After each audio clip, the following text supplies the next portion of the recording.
I request everyone to grab a seat, become comfortable so that we can start.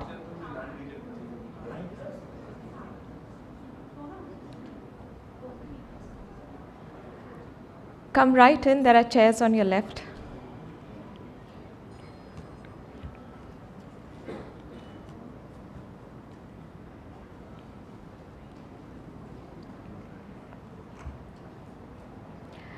Good morning, everyone.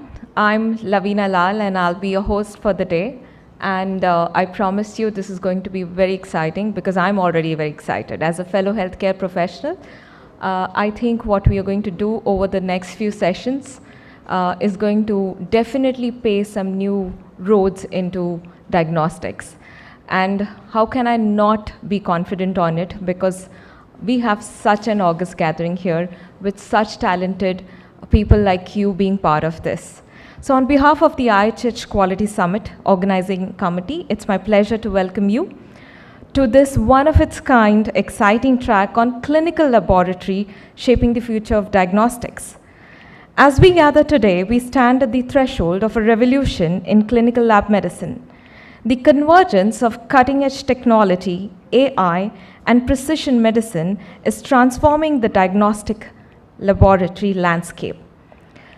To give you some more insight and to welcome you all, I now call upon Mr. Anand K., Managing Director and CEO of the Agilus Diagnostics.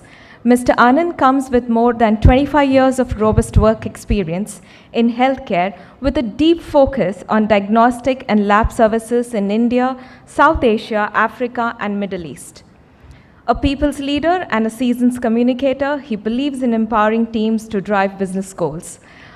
Put your hands together for Mr. Anand.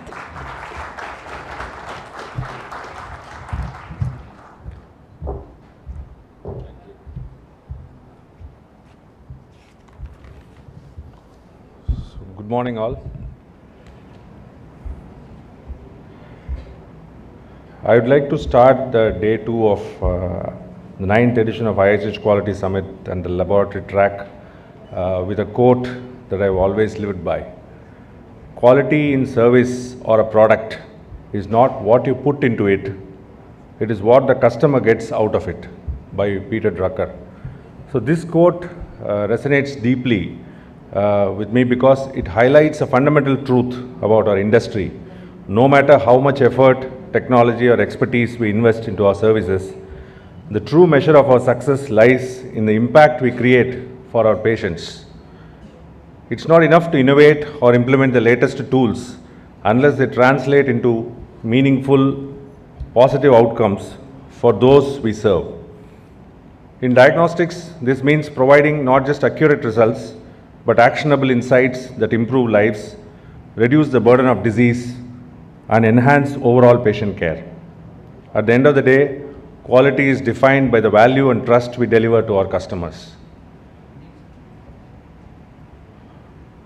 Once again, a very happy and good morning to all of you on the day 2 of IHH Quality Summit. I'm honored to welcome each of you in this significant occasion, the first ever lab track at this summit. So I think this is the 9th edition, but this is the first time we have a lab track as part of this summit. It's a privilege to host this landmark event here in Mumbai, a city that embodies India's spirit of progress and innovation. This moment represents a turning point as diagnostics, an integral component of the healthcare ecosystem, gains broader recognition for its pivotal role in every patient's care journey. In July of this year, we celebrated the union of IHH Labs through a global town hall. Many of you must have seen the global town hall which we had, which was hosted virtually as well.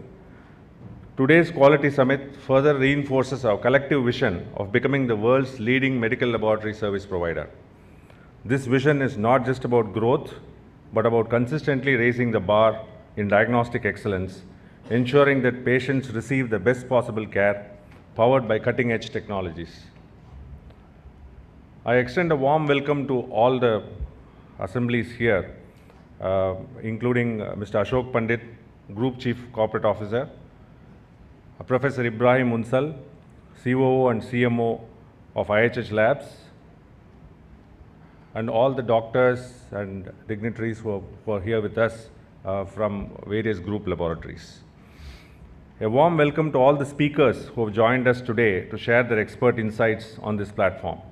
Special thanks to Dr. Camila Rodriguez for accepting our invitation and being present with us today.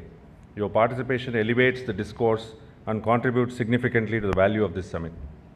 We are also honored to have Dr. Advani with us, which gives us a great pleasure and also a privilege that we are here to be part of. He is here to be part with us. I also warmly welcome our esteemed colleagues from Premier Integrated Labs, Malaysia, the big enthusiastic crowd which won a lot of awards yesterday. So, yesterday people were asking me, you people didn't even participate or what? All the awards were taken by Malaysia. So that's a great enthusiastic team from Malaysia. Then we also have the team from Singapore, the Parkway Laboratories. The Acıbadem LabMed from Turkey, they have participated in a big way for all the lab track related things, but many of them couldn't be here because of certain travel related logistic issues. And we also have a lot of people and participation from the Gleneagles Group hospitals here in India. So when I was just thinking how do we define this leadership of IHH Labs, IHH Labs I would say will soon become or is already become like a father of diagnostics.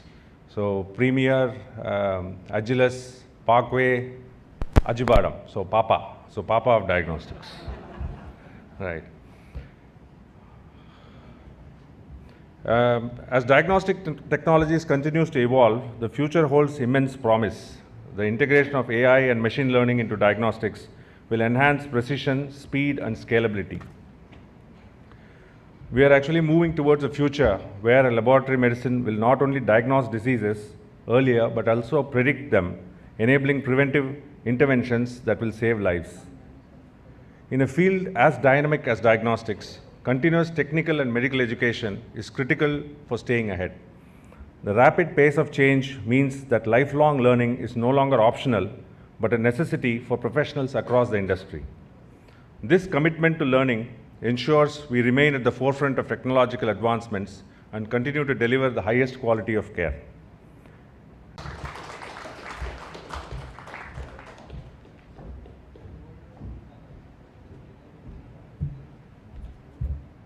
Thank you, Mr. Anand, for setting the stage and the tone for the day.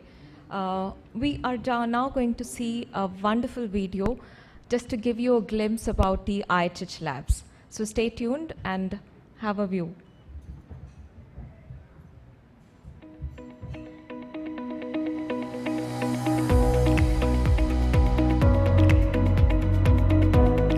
IHH Labs is a leading network of premier laboratories delivering unparalleled diagnostic services across multiple regions. Our network comprises of premier integrated labs in Malaysia, Parkway Laboratory Services in Singapore, Acıbadem's LabMed, and Agilus Diagnostics in India. We are part of IHH Healthcare, one of the world's largest healthcare services networks. Our vision is to provide the highest quality diagnostic services with dedicated teams of experts using state-of-the-art technologies to revolutionize healthcare diagnostics. This ensures precise and timely results for better care and health outcomes. At IHH Labs, we focus on very broad laboratory services: clinical chemistry, medical microbiology, molecular microbiology, allergy and autoimmune markers, tumor markers, drug and toxicology tests, anatomical pathology, cytology, and genetics. And we offer a wide range of diagnostic and screening services, from routine blood tests to advanced genetic testing. Our facilities use the best laboratory technologies to ensure highest quality service, consistency, and accuracy of the patient's test results in a timely manner and across all IHH regions. TELIS and TUNTAS are platforms we use to make laboratory diagnostic more efficient and accurate for our doctors who are our critical partners. This software helps us streamline our processes, improve data accuracy, and ultimately enhance patient outcomes with traceability. IHH Labs become able to trace and develop KPIs for continuous improvement of service quality to clients, which are patients and doctors. Our fully digitalized technological support of laboratory testing workflows and cutting-edge technology ensures accurate, reliable results and quick updates so you can receive the best care without delays. Our team's diverse backgrounds, expertise, and extensive network empowers us to deliver exceptional care and stay passionately committed to providing the best diagnostic services across all our labs.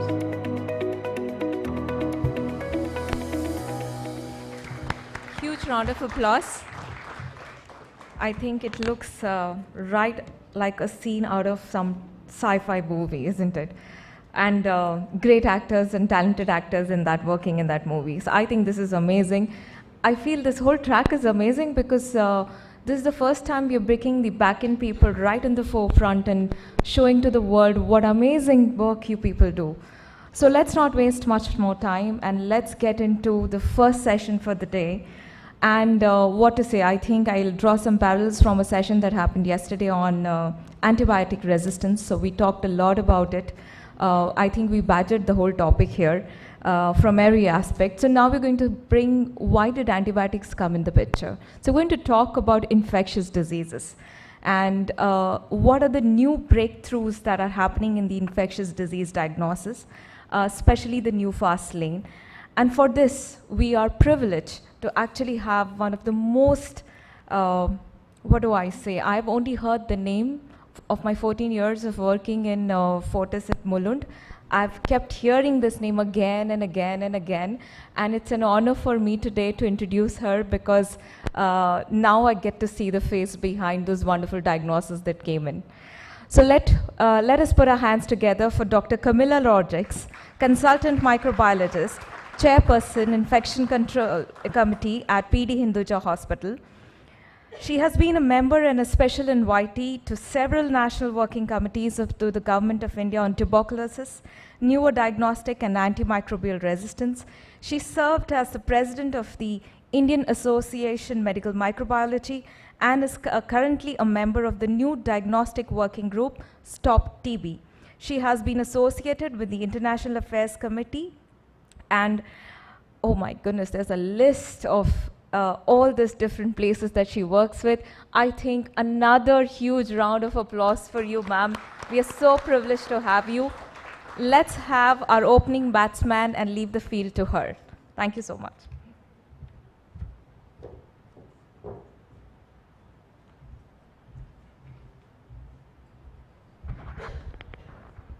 Good morning, friends. And thank you very, very much for inviting me here to be with you. Thank you, Agilis. Thank you, Abha. Abha and I, we were just calculating and we stopped calculating. The association is so long, it would just tell us how old we are. So friends, I'm going to speak to you about what's happening, how we can apply it to ourselves as we go along in this wonderful world of medicine. Today's microbiology is the same as it was a century ago. Is that so? In most parts of the world, yes, it is. But we clearly need faster tests for better care. So we need optimal sample collection. I can't stress that enough. Rapid, accurate, and cheap. Remember, we are in India. We have to keep cost as a huge say in our diagnostics. So as you look at how we diagnose pathogens, we would either directly see them, we would use antigen antibody to detect them, we would isolate them successfully, and of course we would multiply them with molecular methods. So everybody says, gram stain, usme kya hota hai? So I'm going to just show you what did these patients with six space-occupying lesions in the brain have in common. One was they were all started empirically on anti-tuberculous treatment with ceftriaxone. You can see these are awful looking lesions. The smear microscopy in this space-occupying lesions of the brain. For the first one was Citrobacter kozeri. The second was Streptococcus aeruginosus. The third was nocardia. The fourth was tuberculosis. The fifth was Toxoplasma gondii. And the sixth was Cladophylophora bantiani.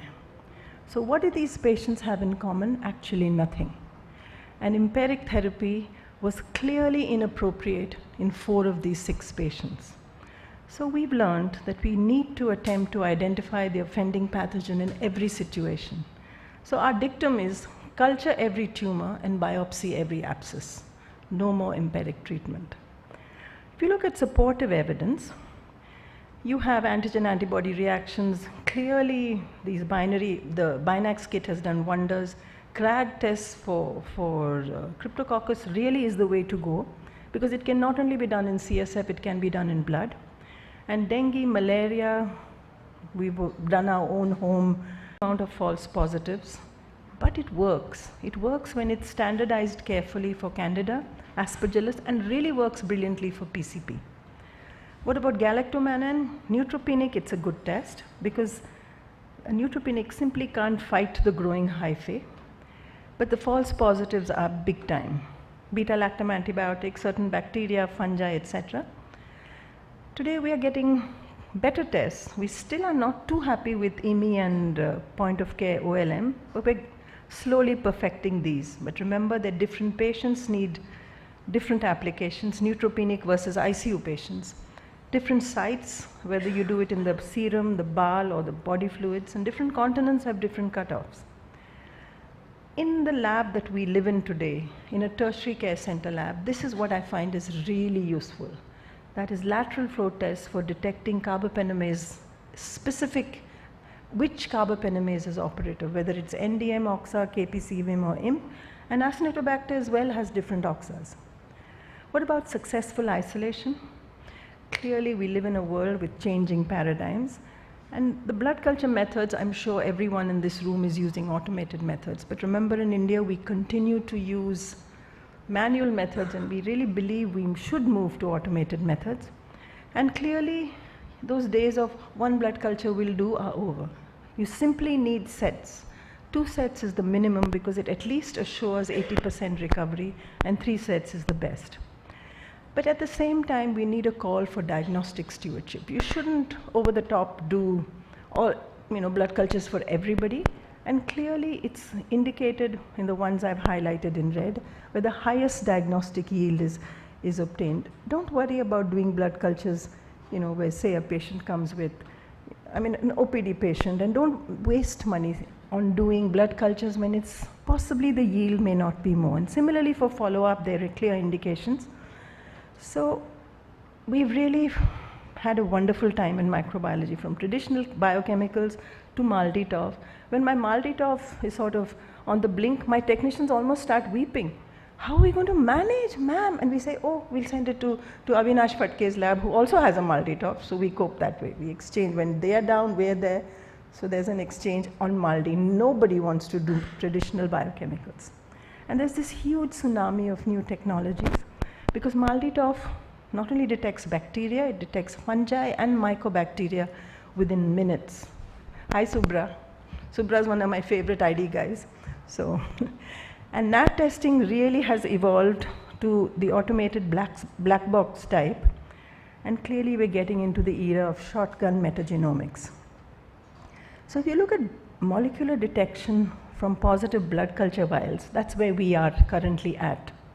You can either do a MALDI-TOF directly and identify the bug, because it is then when you decide what perfect susceptibility to do, or you do a BCID, which I'll talk in a bit. I'm just going to tell you how MALDI-TOF helped us. This was years ago when we just got our MALDI-TOF and we were all excited. And we said, chalo, we saw some contaminant looking bug.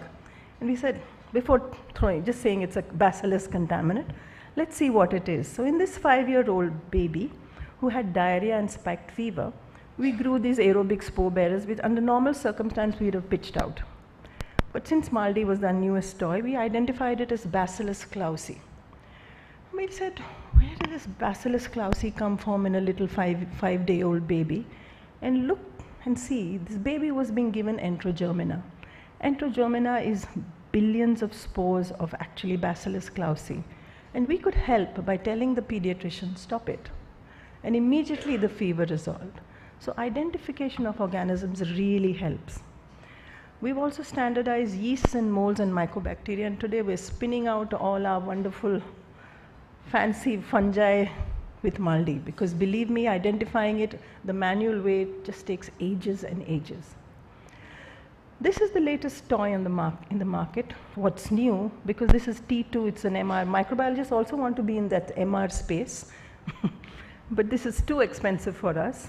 But it is detecting 1 CFU per mil, which is where I want to be. It's T2 Candida and T2 bacteria, but clearly it's too expensive for us in India yet to deploy. I believe they're lowering the cost. And finally, the molecular tests. This is the main fast lane. Why molecular? You don't need to know this. This is, everybody knows this, non-culturable, fastidious, highly infectious, small volume samples, and assessing drug resistance. So this is our place where you look at rapid ID and AST from culture. We would look at culture and molecular ID from growth. And this, just look at the wonderful array of antibiotic resistance determinants that are available within an hour of culture being positive. And the BCID panel that we use all the time in our hospital, we do almost 10 BCID in a day because our clinicians are buying it. And if you look at the top part of the slide, it's the traditional methods. But today, I'm going to show you this 18-year-old ALL on 3rd cycle of chemo, responded to meropenem in the 2nd cycle. He was given mero for a febrile neutropenic episode. He was admitted again with neutropenia, hypertension, and fever, and he possibly had sepsis with no apparent focus. So what empiric therapy would you give him? India is really witnessing an alarming level of resistance, and I don't have to tell you, this is a dismal picture of our carbapenem resistance mechanisms. Once a blood culture flagged positive in 18 hours, we grew out an E. coli. And if you look carefully, the resistant determinants read CTXM and NDM. Fine, that's our newest toy in the market. Every ID fellow, every ID consultant is going to put Cas-Avi and Astrionam. So we just temper the enthusiasm of prescribing Cas-Avi and Astrionam.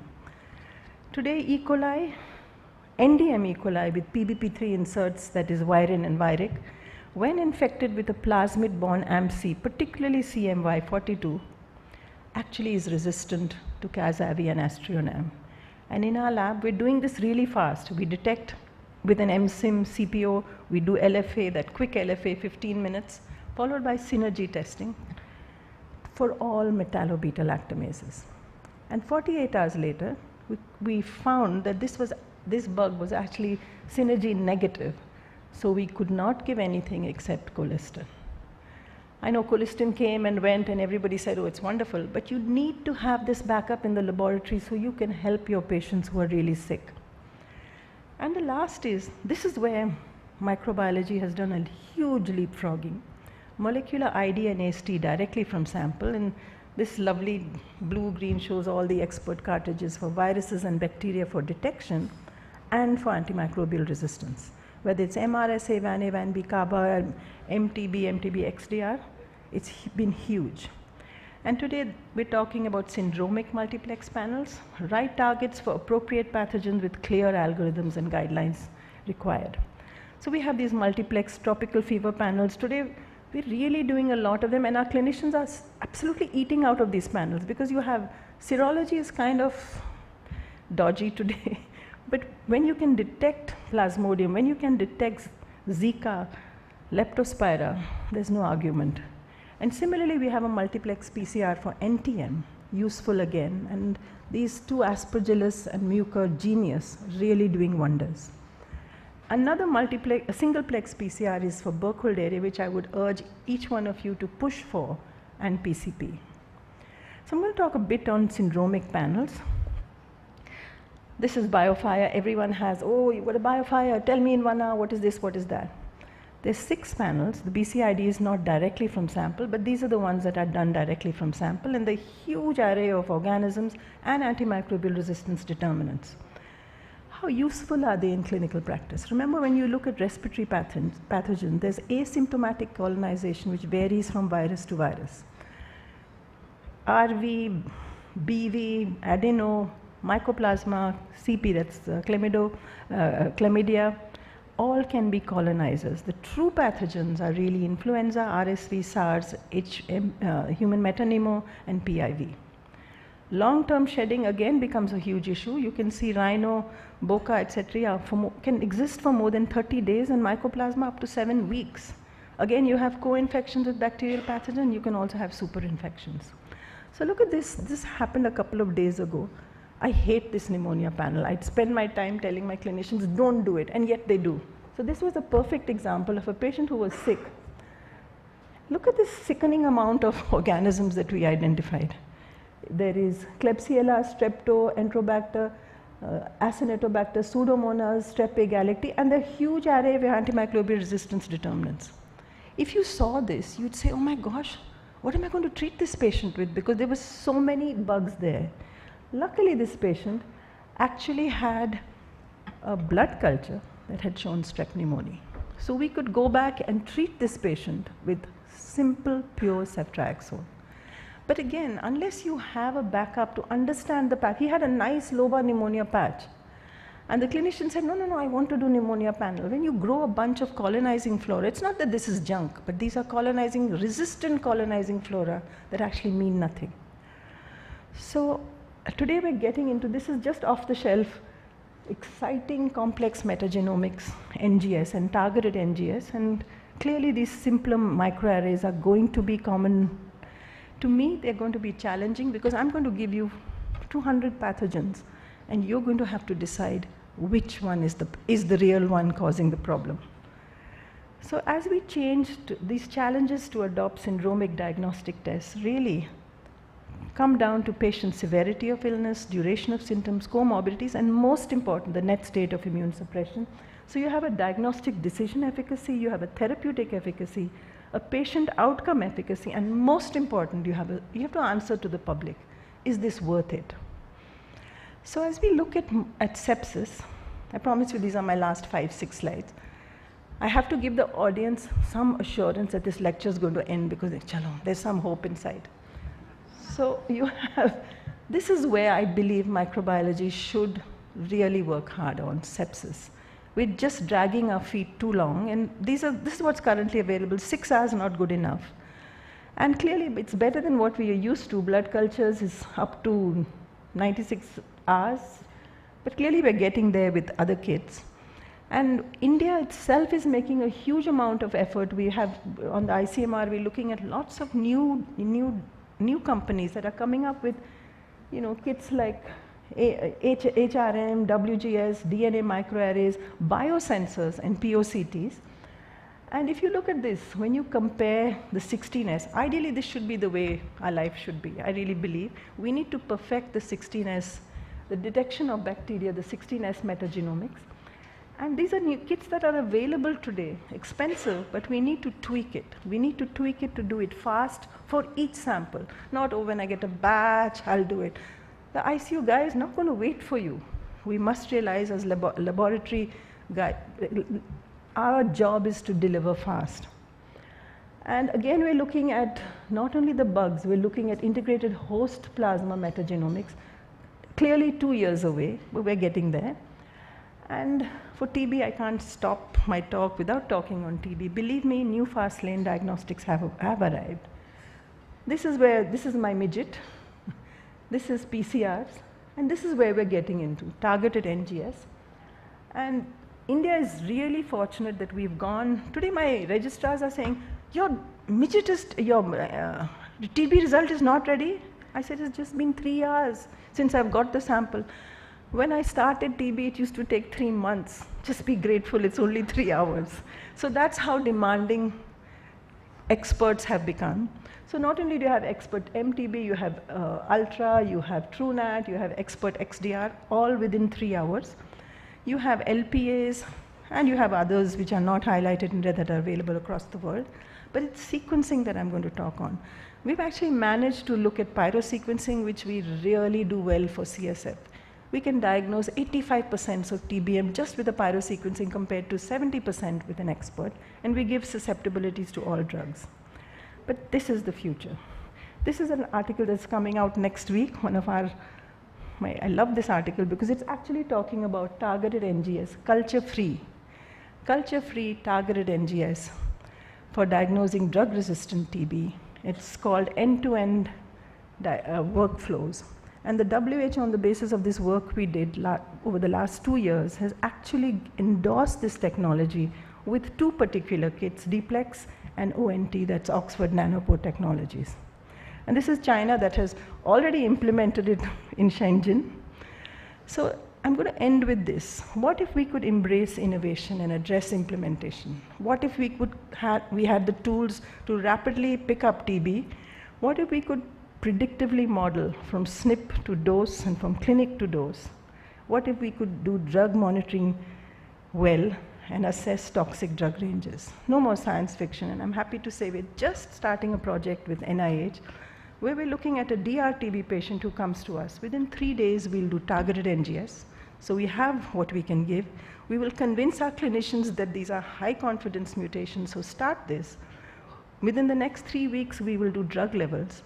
Predictive modeling, we will tell you who has the most side effects and who's going to fall off with his side effects, so we can reduce the side effects. With video dots and expanded MICs, we hope to observe the impact of these tools on outcome. Thank you.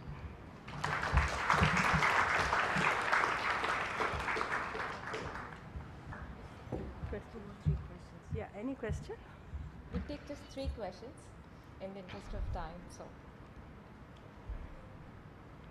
please ask questions. Either I like to think it was good, but if there are no questions, it's really bad.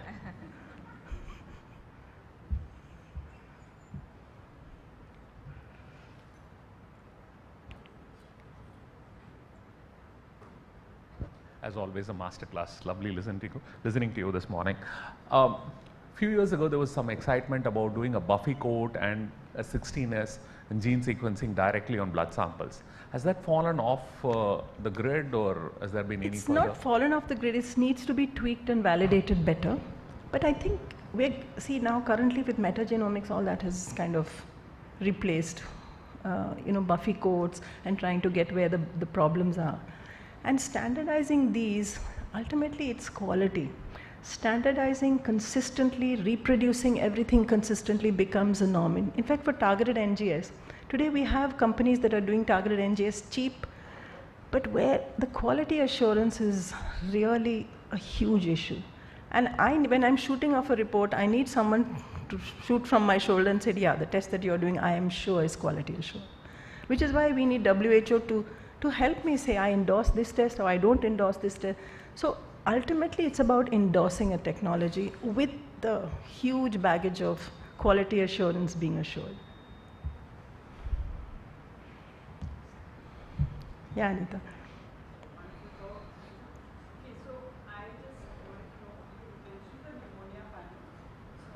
Pneumonia panel, so when should the pneumonia panel be ordered? Or should it not be ordered at all? I spend my time saying, no, don't do it. Okay. I will grow whatever you want, and I'm more in a better position to assess. See, a pneumonia panel actually really works well for a community-acquired pneumonia. Right. Because it picks up the community bugs. It's supposed to be an HAP, but by the time the patient comes to you, he's been on a ton of antibiotics, Acinetobacter sitting in the throat. Maybe others. Every bug that's resistant is sitting in the throat. Maybe a BAL could be done better, but see that it gets to the lab in 15 minutes. Impossible, but that's where it has a place, because they have bins. The bins kind of tell you what is the quantitation to some extent. But again, when we validated this, in my hospital, in my lab, with a BAL, it took 1 hour to get to me. And by then, the bugs are starting to multiply, so the bin issues get messed. Thank you. Yeah.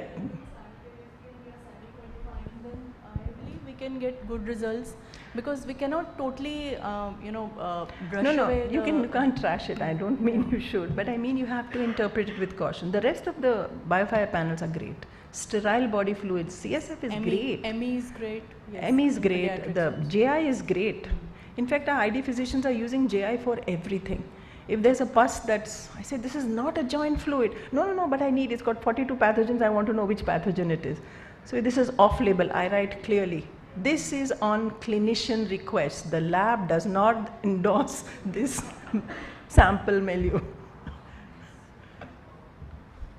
No, the test, the BioFire is really well done because it does PCRs in triplicate. It has good quality control in place. It's a good assay, but we're getting into a world where we're going to diagnose everything for the ID physicians. I don't want to be in ID.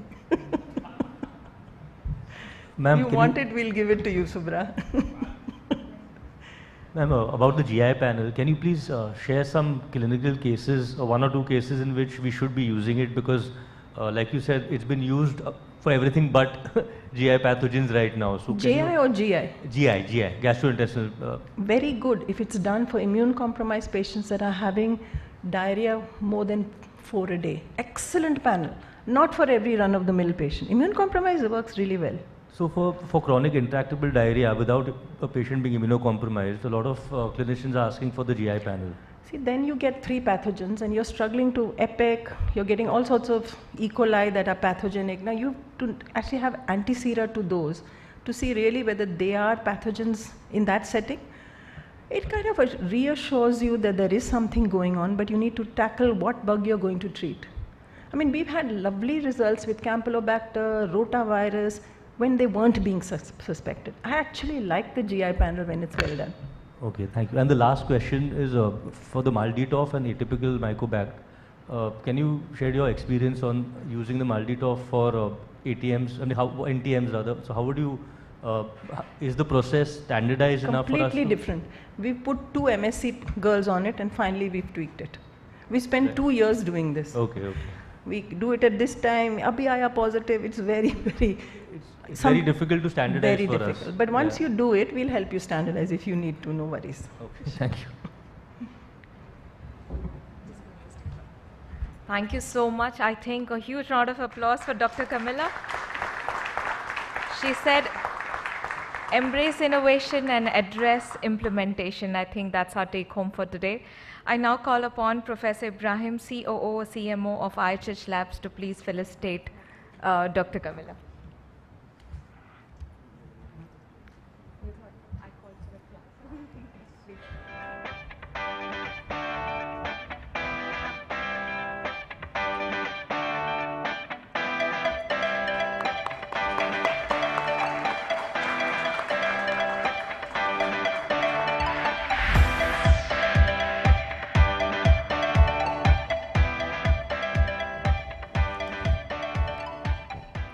We now move on to our very exciting panel discussion, and while the stage is set up, let me talk about the panelists that are present over here, who are going to talk about the rise of emerging pathogens. So we got some of them on the slides here.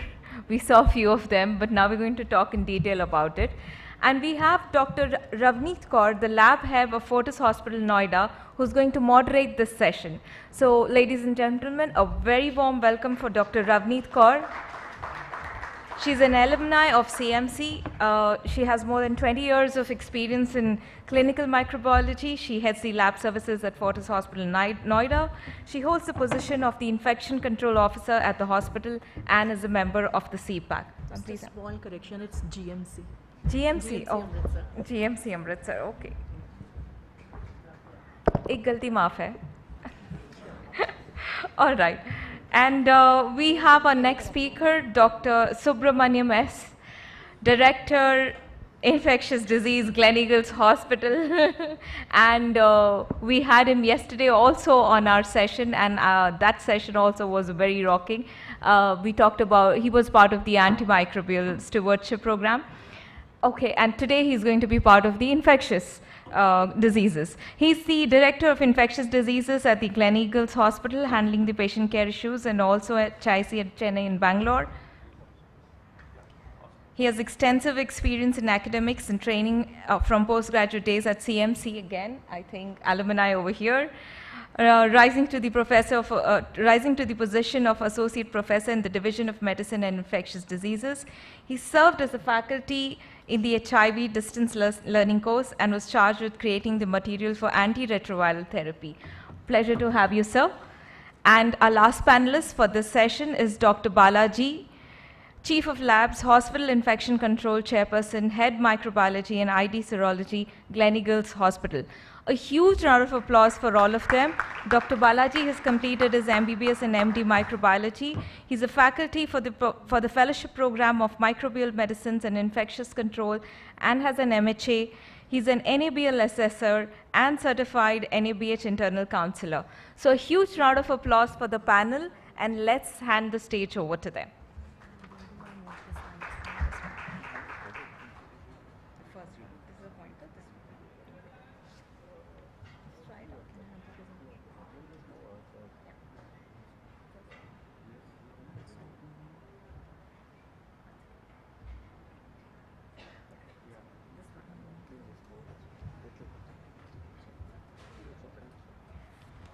Good morning, everyone.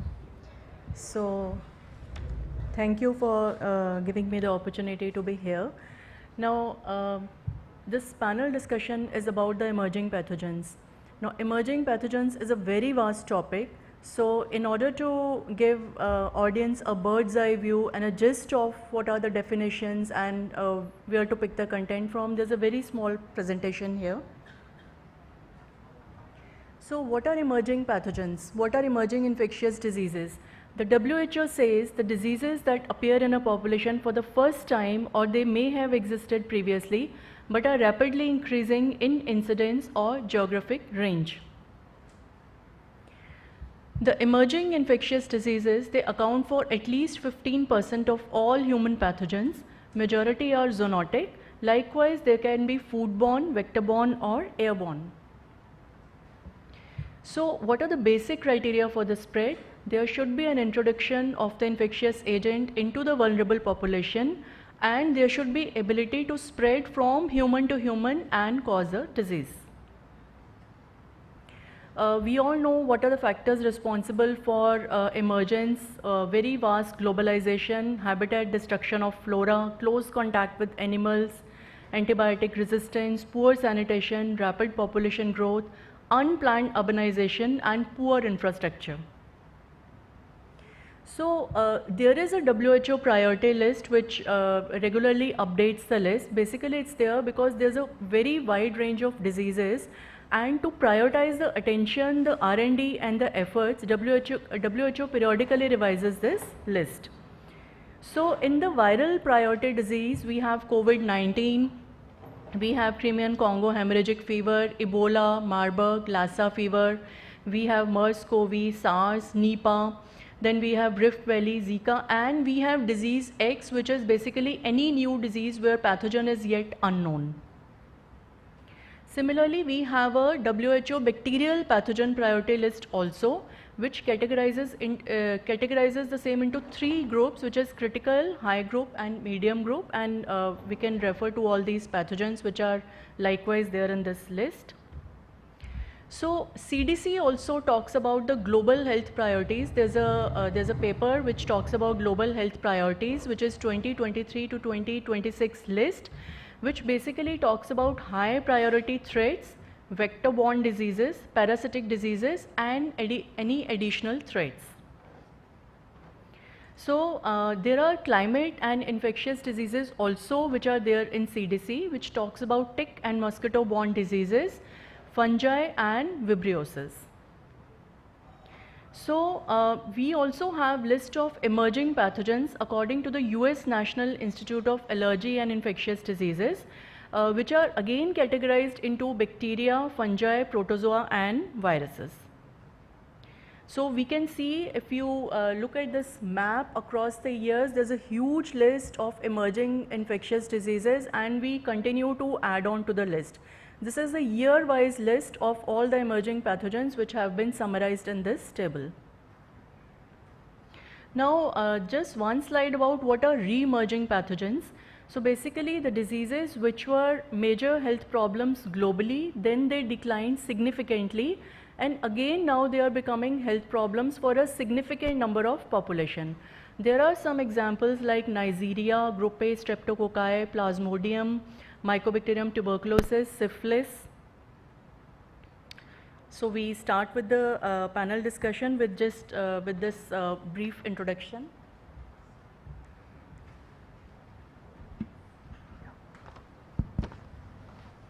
So coming to the panel discussion, my first question is for Dr. Subramanian. Sir, how does an ID clinician approach an emerging infectious disease? Very, very carefully, to put it very bluntly, but honestly, we have to go syndromically, and data is critical. It's important to keep your ear close to the ground whenever you have new threats coming up, because anticipation is key. Of course, it's a problem when something new happens and it's been undescribed in that geography. A good example is what happened with Nipah in Kerala, where it was an hitherto unknown pathogen before, I think, 2018.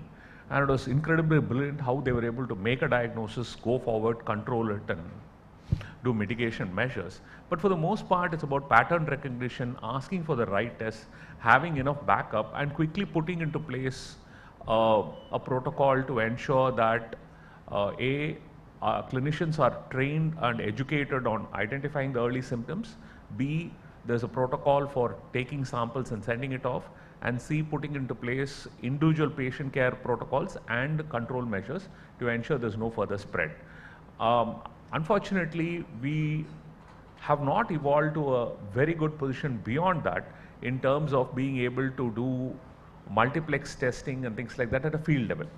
And as of right now, the government is also upscaling the number of labs which can do high quality, especially virology work, but that's still a far way to go.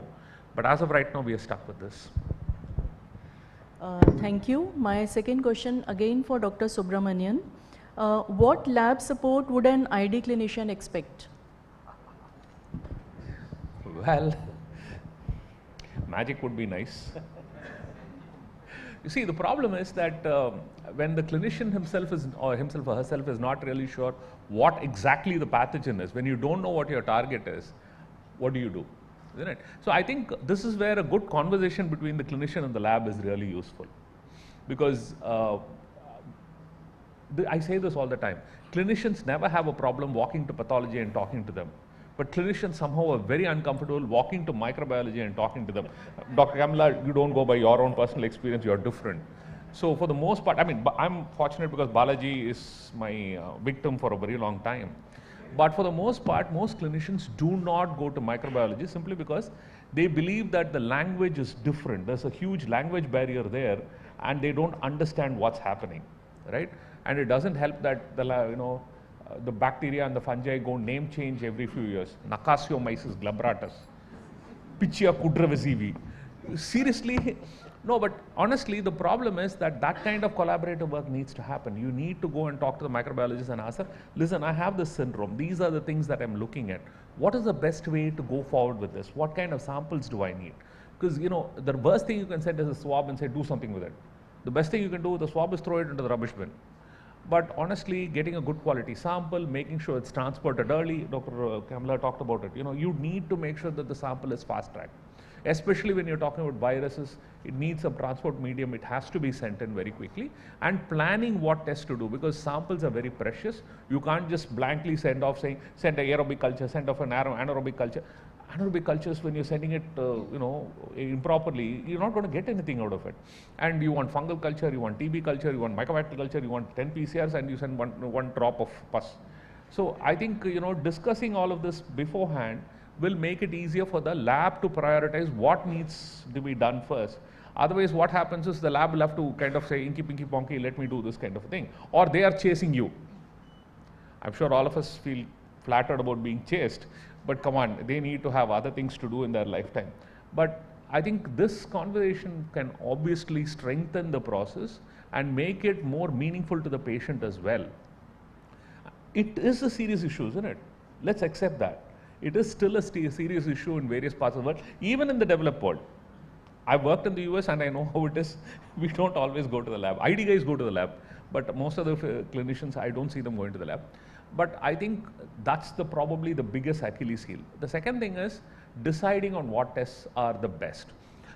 If it's a well-established problem, then we know the order line list of which one is better and which one is worse, and depending on the time at which the patient is isolated, whether you want to do antigen-based tests or antibody-based tests, yada, yada, yada. But sometimes when you don't know the performance of different tests, you have to kind of take a calculated gamble and try and figure out which one would be this one. And this is where microbiology really comes up and helps you with selecting the test which is best suited. So all in all, I think this is where collaborative work can make a big difference. Thank you. We certainly hope that with moving times there will be much more exceptions to this, because now the thawing of ice is happening and microbiologists are very actively involved in the clinical rounds and all. So thank you, sir. My next question is for Dr. Balaji. Dr. Balaji, what are the important lab challenges for EID? So the emerging infectious diseases is not going to end. How many of you think that COVID is our last pandemic? No. You wish to, but it's not. So in a scenario where you have an emerging infectious disease, as a laboratorian, the first crunch would be the manpower. See what happened during COVID. We have learned a lot of lessons in that. We were totally unprepared for a surge in the testing requirements. I know a lab who has done about almost 3 to 30 lakh tests of COVID in a stretch of about 4 to 5 months. It's a state public health laboratory. So the first challenge for a laboratorian in the scenario of an emerging infectious disease is the manpower. Second is the skilled manpower. You just can't have some 100 technicians, but only 4 or 5 being good skilled. Skill is a very, very important thing which we rely on. So upskilling is another challenge. And the third one is about the materials. See, the availability of the kits. When did we get the COVID kits? It took such a long time. First it came to the state public health labs or the central labs, referral labs, and then it came to the private sector and it was made available as a fast track. You won't believe in the US, they did have the kits. We always forget about the consumables. In the US, they had such a big stockpile, but finally they had the kits, but they did not have the pipette tips. So that was a major issue for them. They never expected that would happen. They were focusing on the kits, but not on the consumables.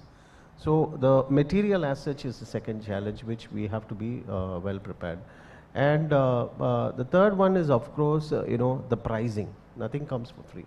So initially the COVID tests were marked at a higher price, and then there were ceiling prices and there were different levels of testing. So so I usually sum it up at manpower, material and money concept. Now these are the 3 major challenges which we will always be battling out whenever there is an emerging infectious disease scenario. And of course, there are other aspects to the challenges in an emerging infectious diseases, the public and private collaboration. We being on the private sector, there needs to be a lot of collaboration with the governmental side, laboratories and all that. And yes, we have learnt a lot from COVID, but there's another aspect of notification pressure also. Yes. See, we were able to do all those tests, but we didn't have a person to enter all the UID number, all the reference details. We don't have a person for that. So, and we can't have such a person all the while during an emerging infectious disease and after. So these are the basic scenarios, and of course, there are so many spurious kits that come in. These are all aspects which we have already faced with COVID. Now I think we should be better equipped for the future threats. Yes, I think COVID taught us a lot about public and private collaboration and all those huge data handling. So you were saying something? I think one other thing I'd also add is infection control challenges. Yes. Right? You'd have to, lab is especially vulnerable when you're dealing in an outbreak situation, because like you said, manpower may be limited. the numbers may be very high, and when you're handling so much with turnaround being so rapid, infection control challenges are going to be even higher, and therefore safety of the people in the lab also is something that we often forget, which I think is important, and clinicians don't always think about it. I'm saying this as a clinician, we don't always think about the safety of our colleagues in the lab, and that's something we need to focus on, especially in the setting of a infectious challenge. Absolutely. So, thank you, Dr. Balaji. My next question is for Dr. Subramanian. Sir, which emerging infectious diseases you are concerned about in the near future? Everybody wants to know about monkeypox. I don't think that's going to be the biggest issue. But having said that, see, I don't think we should ever dismiss any challenge as insignificant, because we don't know how things can change. The biggest challenge would always be something which is rapidly transmissible but not terribly fatal. Generally speaking, transmissibility and fatality are often inversely proportional. We know that. If it's rapidly fatal, it's not going to transmit that much, it's more likely to get controlled quickly. But COVID hit the sweet spot in that it was reasonably fatal, but it was also incredibly transmissible. And respiratory viruses fit the bill for that kind of a problem in terms of creating a rapid threat globally. And with travel being so easy, doesn't matter what kind of pathogen we have, it's going to get to every part of the world very, very, very quickly. But in terms of creating a public health nuisance, at least a public health nuisance, if not a public health nightmare, certainly a respiratory viral pathogen is going to be the biggest challenge. The problem is also that there are lots of other infections we are not keeping on the radar. Crimean Congo hemorrhagic fever at least once in a while gives us a headache in certain parts of India at least. Casnur forest disease flares up from time to time. And this year I think the flavor is chikungunya. We are seeing very, very unusual manifestations of chikungunya. Maharashtra has seen a huge number of diagnoses. And the concern is, are we underdiagnosing it in the rest of the country? So if we have so much dengue and also the fact that there is chikungunya being documented, are we not testing for it? So I think there are quite a few challenges, but in terms of the biggest public health challenge, hands down would have to be a respiratory viral pathogen. Absolutely.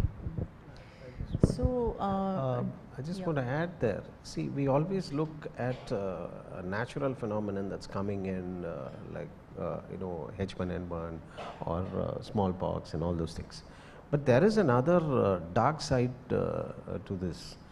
We keep forgetting we are totally unprepared for a bioterrorism response program. I don't know how far we are ready for that. So I think after COVID, I think we should equip ourselves not only for the natural infections but also for bioterrorism threats. This nobody is going to talk about because it involves a lot of ever readiness has to be there. So that is one aspect where I feel is another threat, because now the world knows what fast respiratory virus can do to the economy and to the geopolitical sensitivity. So this can be a very good encouragement for people, or where bioterrorism can be a bigger and a much larger threat than the natural incidences. Right. Dr. Balaji, on the same line almost, what are your thoughts on laboratories and pandemic preparedness? So, one of the best teachers for the lab people was COVID. Previously, we used to think only PCR as a very special test, which is costing more than 3,000, 4,000, 5,000 rupees on an average. But now, post-COVID, there are so many labs, especially for accreditation purpose. I keep moving around for accreditations of molecular labs. I see so many of them have just bought the tabletop PCRs, and they are just post-pandemic. They do not know what to do with that. But yes, we have been equipped on the PCR level. If you take the US model, how do we prepare for the next pandemic? We meaning, I mean the laboratory community. The US model has about something called LRN. They have the laboratory response network. So it's categorized as three components, B, C, and R, the biological, the chemical, and the radiological threat. So the radiological threat has been recently added.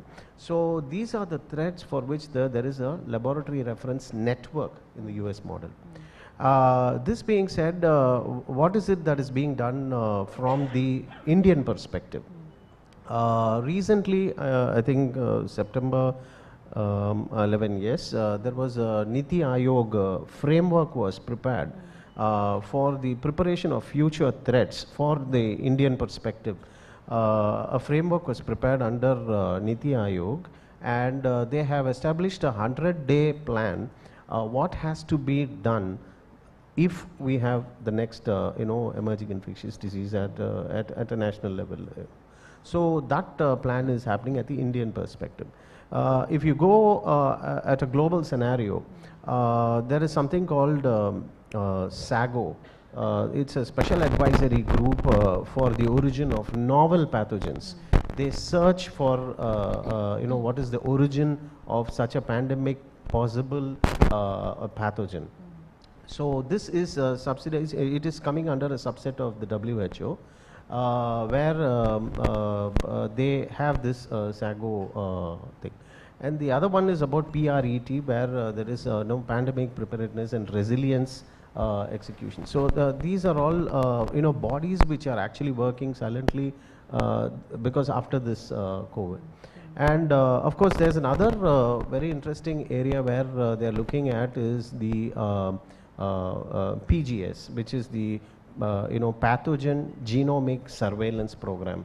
So this is a program which is taken offshoot, and in fact I visited the pandemic and epidemic intelligence section in Berlin under the WHO hub. So they are thinking at another level. They are also looking at AI utility for pandemic preparedness and at a global level. So these are all the activities that are happening. But if you come to the lab, I'm a laboratorian, so I will only worry about the 3 M's: manpower, material, and the money. So that's all I need to look at. But at a global level, a lot of work is being done. Yes. I think that's very nicely summed up, and that's very useful information. We have the last question now. Yeah, I just, since Dr. Subra was mentioning, I wanted to tell about the clinicians. I hope you'll excuse me. Okay. See, compared to the other segments or verticals of the lab like biochemistry, hematology, and microbiology and molecular, the microbiology community requires a good history or the clinical details in a request form, which I think you guys, I mean, of course, IDS, they since they come to the lab, in fact, our man comes to the lab asking for the result even before the sample has arrived. I ask him, where is the clinic? I think all of us will will be facing. There are scenarios where an ESR result is asked. The moment sample comes in 2 minutes, ESR result they want. There are scenarios, I don't blame the clinicians, but I request the clinical community to please provide some clinical history, a catheter-based sample, what is the background of this patient. We have no idea what it goes on. So when the history is going to be very minimal, our disclaimer is going to be very big. Like Dr. Kamila, I'm very happy you mentioned about the pneumonia. And oh yeah, that's a famous thing I've heard from you. You want the TB result within hours. Previously, we were taking about 45 days for a growth, and that time and all, everybody was silent, and they used to give empiric and all that. But now it's about hours. I'm scared if it is going to turn out into minutes for TB, but it may. I don't know. It's already 75 minutes. Already it's coming into that. So that's one part. Of course, ID do provide some history, but they don't write it in the request forms or give it in the request forms. But the other sections, definitely it's a fail. I would give a fail mark to that because we struggle in the lab we have to contact them. And if it is a surgeon, it is still tough. He'll be operating, we will not know. And the team, we will not know who's handling the patient to ask the history or the clinical details. That's sometimes very challenging. So that is one thing. And question about a discussion with you. What would you suggest is the current scenario for Mpox from the laboratory perspective? Can you just elaborate? So Mpox, as we know that WHO has already declared it as a public health emergency of international concern recently. We already have strains of 1B coming in India now, confirmed cases. And we are hearing news, we are getting daily updates on it from cases mainly coming from Kerala. Regarding the laboratory diagnosis, and before that I would also like to share that the strain started from Congo in 2023 and then it has spread to neighboring countries. Regarding the laboratory diagnosis, in India we have NIV Pune testing for it, and now there are close to 32 regional testing centers which have been identified.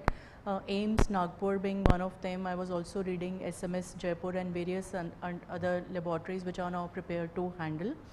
So basically what do? You take you do that crust PCR, you do vigorous swabbing of the lesions, and you take a swab from there and you subject it to the RT-PCR.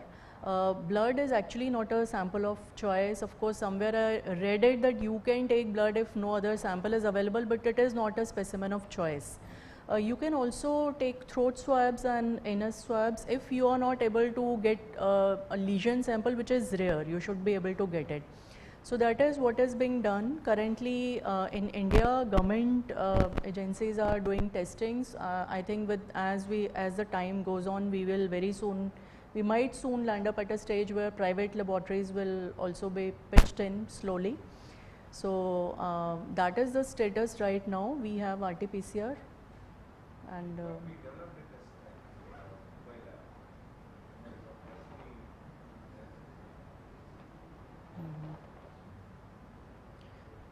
so that is about Mpox status as of now.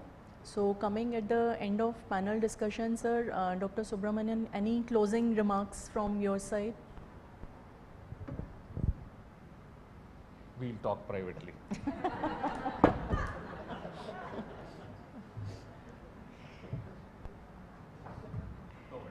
Seriously, I think vigilance is partly the most important. I would say not partly, probably the most important thing. And data sharing needs to be better. We need to have a framework. We discussed that. I think we need preparedness, a framework. A lot of that is being done. Vigilance and information sharing. I think the vigilance and information sharing, COVID has taught us that that's not really being done very well. The other area I'm actually very excited about is wastewater sampling. And I think that's something we don't really talk about, and I don't know if anybody in India is doing it on a systematic manner. I'd love to see data on that, because that will probably give us data that we are missing. A lot of the stuff we are missing probably is going in the wastewater, and maybe that's the gold mine we should be looking at. So thank you, sir. We come at the end of panel discussion. I think we had some excellent inputs from the two most learned persons and my colleagues. So thank you very much, and thank you all for your patient hearing. We can take 2 questions Any only. questions? We're running slightly late behind schedule. Just 2 questions and crisp answers. Yeah. Thanks all speakers. This is very important point. I just shared with my experience some critical point. I don't know what is India's healthcare regulations. Is there any disaster recovery plan in hospitals? This is a must. Starting laboratory, but laboratory alone nothing. Without hospitals doesn't go anywhere. But we have to account critically even small level preparation save a couple of days.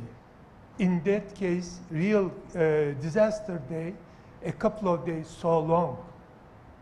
We have to have exactly disaster recovery plans. Actually, this, by the way, ISO 15189 oblige every laboratory have to have disaster recovery plan. Thank you. Thank you. So, as far as Gleneagles Chennai is concerned, we've gone underwater where we had to recover everybody by boats, including patients who had recently had a liver transplant like 24 hours ago. We managed to evacuate everybody without a single loss of life. So we have done that. I don't want to say how many times, but I would say we have a very good disaster recovery plan and process for both the lab and for the hospital. And we've had the COVID plan as well. So we do have a plan in place for a respiratory transmission pathogen as well. So the government has made it, had made it mandatory for hospitals to have that kind of a plan for COVID. But since it's an airborne pathogen, that can easily be adapted to any other respiratory isolation requiring pathogen. Although it has not been formally worked out that way. In Chennai at least we have worked it out that way and we put it into paper on how it is to be done. But having said that, that's an important point. I think a disaster recovery plan should be mandatory for all places of work, especially healthcare. So, although I'm a person who deals mainly in cancer and much lesser in infectious diseases, but there is a very, a striking epidemiological question that comes to my mind when I read about all these emerging diseases. Whether we talk about COVID, whether we talk about Nipah, whether now we talk about monkeypox's deadlier strain, the 1B, what is it about Kerala that makes it so peculiar, If you see a lot of, is it something there or? No, I will say that Kerala's healthcare industry is very, very strong. Right. Number one. Number two, their reporting system is open and fair in that you don't get penalized for reporting. Every other state, I honestly will tell you that reporting leads to trouble. Kerala, reporting leads to rewards. I personally know the people who were involved in the Nipah outbreak. The good friends of mine, and they did fantastic work. I was on the background being discussed, so things were being discussed with me, and I'd say they did a fantastic job. Third is that the political administration is very in favor of control of problems rather than burying it. Their COVID reporting was incredibly accurate. Fourth, also keep in mind that they have a heck of a lot of international travel between Kerala and especially the Middle East. And therefore, Middle East tends to be a kind of now it's become a travel hub. So therefore, there's it becomes a melting point for a lot of pathogens. So travel into Kerala is something which is a big issue, yes. Yeah, so I had this thought in mind because I know that a lot of Middle East travel happens from Kerala. But then the doubt that arises in my mind is that, then IGI Delhi, Chhatrapati Shivaji Mumbai should be the first to catch because, the volume of international travel from across the globe would be maximum there. But that's not usually the case. See, the point is that even though they come into Delhi and Mumbai, ultimately they may or may not be symptomatic at that point because they may still be in the incubation period. And by the time they become symptomatic, they moved on to some other part of India where you get diluted among the bigger numbers. In Kerala, on the other hand, people who fly into these places are going to be within maybe 100 kilometers of the airport itself. Therefore, they're not going to be diluted into a much bigger number, and their tracking facilities and things like that are much better, right? Although we say that every foreign passenger is documented and there is surveillance, well, take it with a bucket of salt. Mentioning about the state issues, we have had a lot of difficulties interstate also.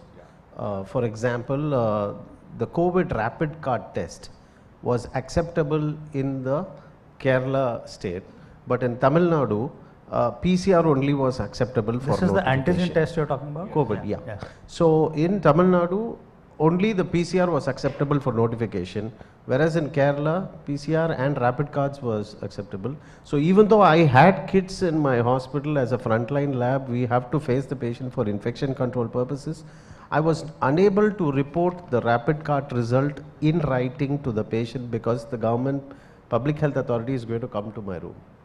So that is one. Second is, the government is always focused not on the patient load, but on controlling the numbers. So if we report a few dengues in a day, immediately we get a call, is your test correct? So there is, yes, an undue pressure is there on notifications also, let us be frank. So naturally, it is difficult, but thank God this time for COVID, there was an integrated surveillance input, digitization was there. So an Aadhaar and passport number, everything was logged in, so that it was not an issue. But dengue, still we have that problem. If you report more numbers, because the person's family gets a visit from the public health authority to their house for water accumulation, inspection, and there's a society, it's all very difficult. So that's the interstate issues also. Thank you so much. A huge round of applause for all of them. I request Dr. Ravni to please felicitate the panelists.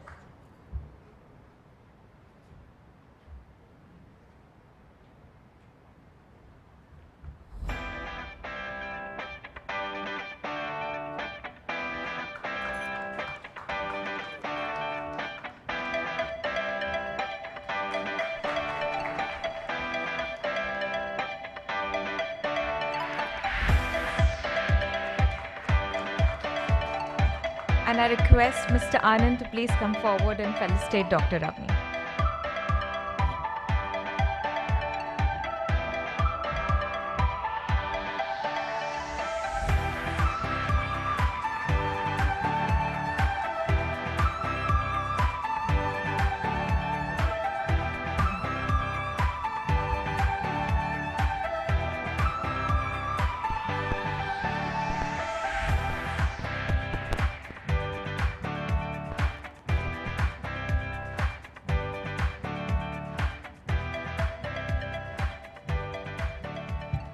We'll quickly move on to the next session. We're running about 30 minutes late and we'll try to catch up soon. Our next session is on elevating lab medicine expertise, and we have an expert speaker for this. Let's put our hands together to welcome Dr. Abha Sabhiki, advisor, mentor, technical COE academics at Agilis Diagnostic Limited. A huge round of applause for Dr. Abha. She has done her MBBS and MD from prestigious AFMC College. She was later a member of faculty in the Department of Pathology. She has taken postdoctoral training in oncopathology, and her areas of interest include oncopathology and nephropathology. A huge round of applause for Dr. Abha.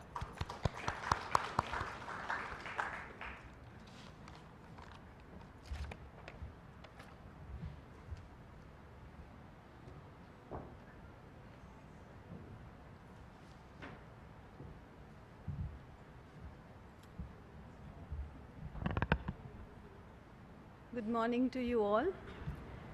We move over now to something very different from microbiology. We move over to an initiative that we have at Agilis Diagnostics. This is a learning initiative, and I will take you through it. But our story too dates back to the COVID-19 pandemic. When the pandemic took place, we found that there was a lot of activity in the labs. There were a lot of queries coming up. There was a lot that needed to be communicated. Very simple issues needed to be communicated. How do you collect the sample? What are the precautions that you take while collecting the sample? Even donning and doffing of PPE. We had to train our technologists on how to do it. So we were making videos. We were sharing it on small WhatsApp groups. But that was not enough. It was a pandemic. We needed a larger platform. And we moved on to Zoom. And we started sharing knowledge about COVID-19 testing. So it worked. We were sharing knowledge, and also we were very happy to see each other online. You will recollect that was a period of intense isolation. We continued to come to the hospitals, we continued to work, but we were following all precautions at that time. So we were all working in isolation. Then came up the idea that why don't we extend it beyond COVID? Why don't we use it to discuss other topics? And with that came the inception of Agilus Med Gurukul in April 2020, an online Zoom-based learning platform that extended across all our labs, all our 400 plus labs. This triggered a shift in learning methods that we were not aware of, and we saw it much later. We called it Med Gurukul. Med as in medicine, we are all in the medical profession. And Gurukul because we have this ancient Indian tradition of learning. In this ancient Indian tradition, the seeker, the person who wants to learn, goes to the Guru, lives in the Guru's house, does all kinds of menial work for the Guru, and then the Guru would impart words of wisdom. But this was 2020, and our Med Gurukul is very different. It is totally online. It is related to medicine, but there is no single Guru. We are all Gurus. It's based upon the ethos that no one knows everything. There is no single Guru. No one in the organization knows everything, but everyone knows something, something that can be imparted to other colleagues that would be useful to other colleagues. So we started this platform. We conduct talks on it, we conduct lectures on it. These are taken by our own doctors, also by invited speakers. We have done slide seminars on it. In the slide seminars, we use our digital pathology team who upload the slides. The slides are viewed by everyone, and then they are discussed on this platform. Kunal here helps out with that. We have also conducted CPCs. In the CPCs, we have clinicians coming in from the Fortis hospitals, and we discuss cases. We have had panel discussions, we have had external speakers, so we continue with continued medical education. Continued medical education is critical for all of us in the medical profession. We would like to attend conferences, but it is not always possible to go and attend a large number of conferences and to keep yourself updated. So this platform came in, it served that purpose that you're sitting in your lab, you're doing your routine work, yet you have the liberty to log in and hear something. And with this, we covered a wide range of topics, all lab-related topics. You can see here, they're simple topics like examination of a peripheral blood smear. That's relevant to all our labs. Our labs are reference labs, we have hospital-based labs, we have network labs. So we have to cover topics that are relevant to all. And at the same time, everyone needs to know about the tests that are being done even in our reference labs, because the sample is going to be given in a smaller laboratory. The report is going to be issued, finally handed over to the patient from the smaller laboratory, and the patient queries are going to first come into the smaller laboratory. So on this platform, we discuss routine laboratory work, we discuss genomics, we discuss flow cytometry, any and everything. So that was what we expected, continued medical education, it was happening. But we also saw added benefits, what we call the ripple effect. The ripple effect impacted our entire organization. It impacted the speaker, in that the speaker got to prepare a lecture, share their knowledge. We all like doing that. But more than that, it even gave the speaker visibility within the system. As I said, we have 400 plus labs, they're spread across India and also overseas. So someone working in Coimbatore, the person may be doing excellent work, but sitting in Delhi, you would not know of her or him. So by the system, we had our doctors participating, and the individual got visibility within the system, within the organization. Our participants too gained. Other than picking up knowledge, they also gained insight into the Agilus systems. A person working in a network lab is clueless as to what is happening in a reference lab. But through this, they got an insight into what's happening in the reference labs, what are the issues that they are facing, how do we interact with them, who do we interact with. It instills some degree of competitiveness. You see your colleagues in other labs and what they are doing. Not only competitiveness, even a reality check. At times you feel that you are doing it all and there's nothing more that can be done, but then you attend a session where you see that another lab is doing it better. So with that, we had an insight into our labs through this virtual platform. The organization gained. The organization gained in the sense that we are getting a feedback. We are getting a feedback from people who are working in labs all over. So when we discuss a topic, we get a feedback on minor issues like reference range, our IR, how it can be improved. So once that feedback comes in, it can be implemented, it can be discussed and a decision taken whether corrective action needs to be taken or not. And it also fostered a virtual buddy system. We don't get to meet each other. We work across the country. I'm meeting many of my buddies today. So at times, pathology can be lonely.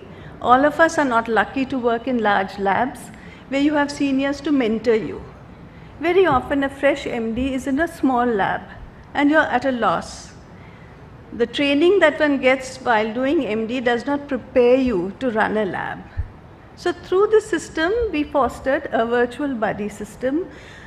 An individual sitting anywhere in the country knows who to reach out to, who to call out to. You vibe with someone, you don't, you can pick your buddies. But it did foster some kind of a buddy system. We also developed a learning portal on CLIMS. Very often our doctors would say, I logged in, but then there was an issue in the lab. I couldn't attend the full session. Can the slides be shared again? We did this for some time, but then we realized it's happening too often. So we started recording the sessions. All the sessions are recorded and they are uploaded on our lab management system. They can be accessed at a later date. And happily, it also led to a very vibrant WhatsApp group, a Med Gurukul WhatsApp group. This is a WhatsApp group for our doctors. All our doctors are on it. And on this group, we can share whatever is happening. I'm sure someone is live streaming what is happening right now. So this became a platform for collaboration. It became a platform for collaboration. We share cases. The cases are discussed.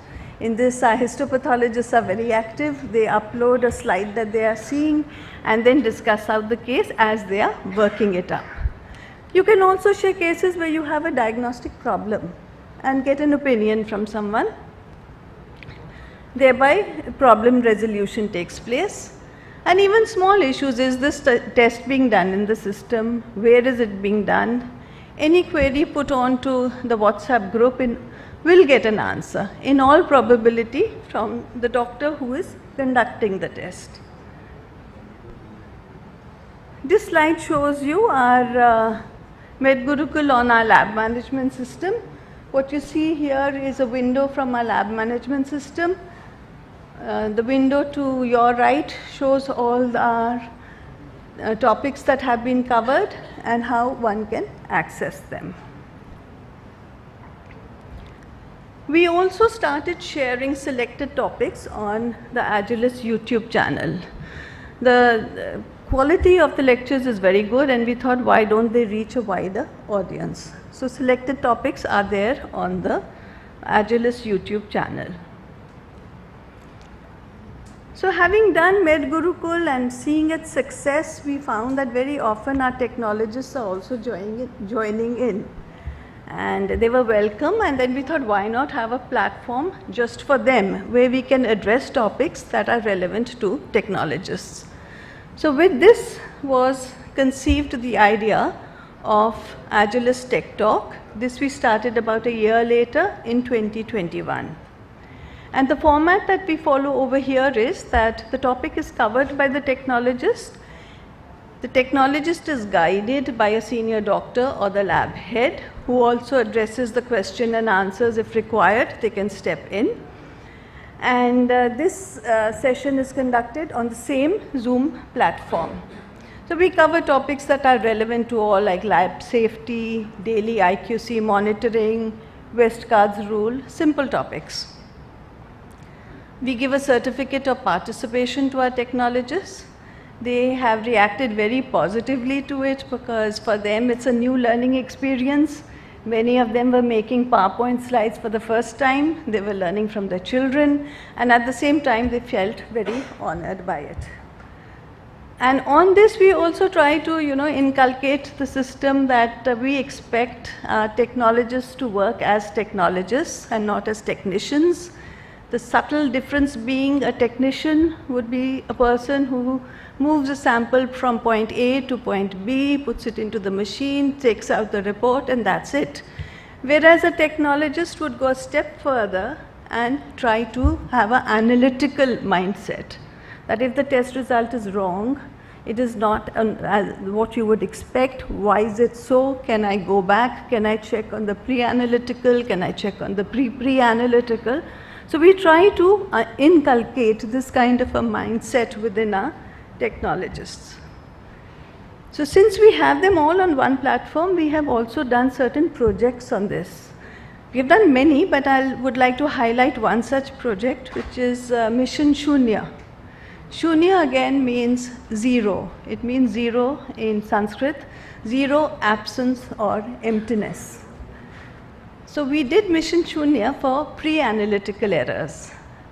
You all would know that the most common cause of a lab error occurs in the pre-analytical phase. And we found that the numbers were creeping up. So we did this project by which we had sessions for our entire organization, the doctors, the technologists, customer care, accessioning. We even got our channel partners in.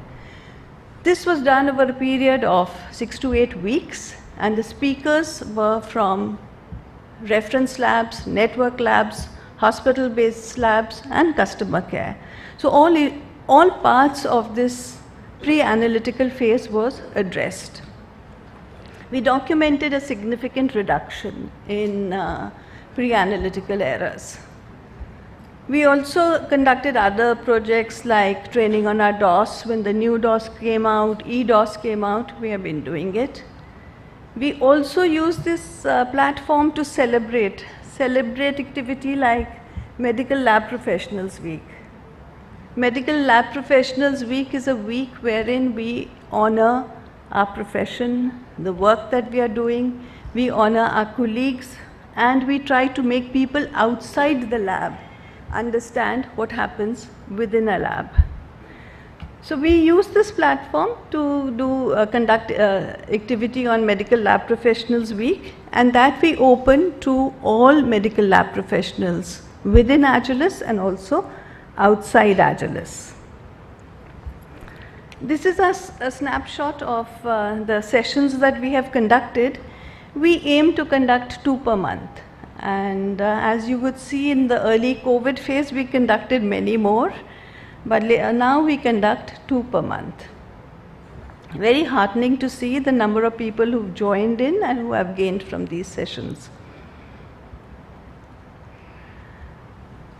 So soon thereafter, we earlier too had an initiative wherein our doctors conduct academic activity. We called it MedTalk.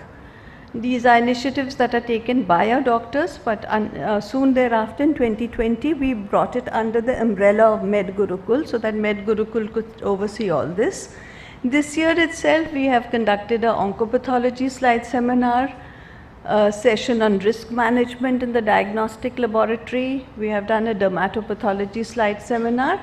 And very recently, just last week, a microbiologist from Delhi NCR in collaboration with Fortis Hospitals conducted a 3-day infection prevention and control certification course. These are previous topics that we have done. MedTalk is open to all pathologists, open to all outside Agilus. And we have people, we have a people logging in from India, outside India, who join us regularly. So since we have this platform, we've also used it for other activity. We have used it for activity like lab head induction program. When a lab head joins, he or she needs some form of a guidance to get into the system. And this is not always possible if you're working independently in a small lab. So we have formulated a lab head induction program, wherein we first did a train the trainer session, where we got our senior doctors, senior lab heads and technical leads. They then went back to their zones and trained the lab heads over there. Subsequent to that, we formed an induction capsule that is available on our lab management system, and when a new lab head joins, they go over this induction capsule. This is how we conduct it. We take out a poster. The poster is circulated within our system. And this is the team that does it. It's a team effort.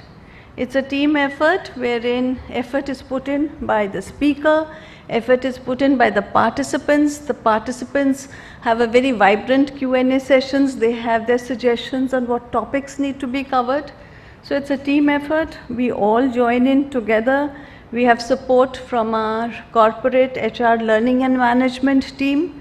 They coordinate this activity, they coordinate the sessions, and also help out with the posters. So this has been our experience. We are constantly thinking of innovations and how to make it more interesting and keep it more vibrant. And we thought we would share with you our experience with this online learning platform and take your suggestions on how to take it forward. Thank you.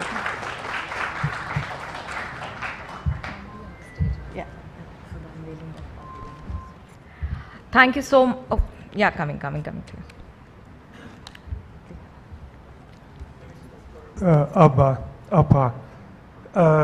I saw, I saw this platform last visit of Mumbai, Yes. and immediately we should disseminate. I said, disseminate this. We have to disseminate this project. Yes, this is today. I was seeking to this show. We should disseminate this platform over IHH group. Any laboratory member can actively join and add. You build fantastic infrastructure. We may help more. If there is a gap, we can fill that. Yeah. This could be power of IHH laboratories. I am sure Agilis will support this idea. I'm looking. Then we can do a lot of thing organized. And my quality had also shocked because we discussed, and until today I didn't say anything about this to show. Thank you. Thank you. We would love to take it forward.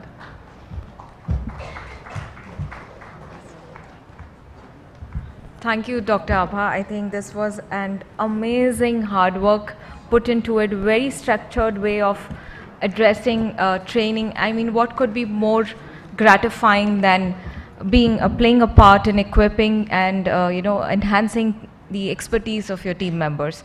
Fantastic, and we just now went global on it. So this is fabulous. We're looking forward to very large growth on this. I think this should become international, and every lab, I think the hospital side could also take up so much from here. Very structured way. The lab head induction program was a great takeaway. I can see our lab head over here. Dr. Neelu, I think this is good. We should definitely become a leader in that, and maybe some takeaways for the hospital induction program also. Lovely. We move forward now, and we would now take a few moments to inaugurate something very beautiful. It is called Pulse. Pulse is a scientific newsletter of Agilis, and that has been in print for almost 15 years. But this year, we are going to have an IHH Quality Summit Special Edition release. It is a diagnostic treasure trove and has the rarest of rare cases displayed in it. Over the years, hundreds of clinicians and pathologists have contributed richly to this. And Dr. Abha and her team has been instrumental in putting this together. To inaugurate this, I call upon Dr. Abha again on the stage. Dr. Ashutosh Raghuvanshi, MD CEO, Fortis Healthcare, India. Mr. Ashok Pandit, Group Chief Corporate Office, IHH. And Mr. Anand K, MD CEO, Agilis. A huge round of applause for all of them.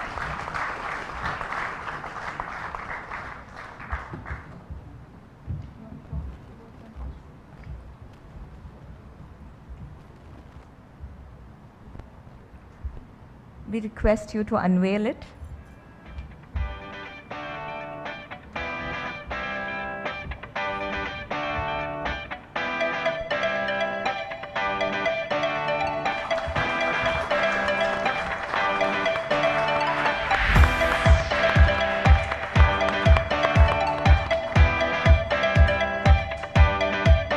Thank you so much. Thank you so much. You all are going to get a copy of this, I'm sure. And you.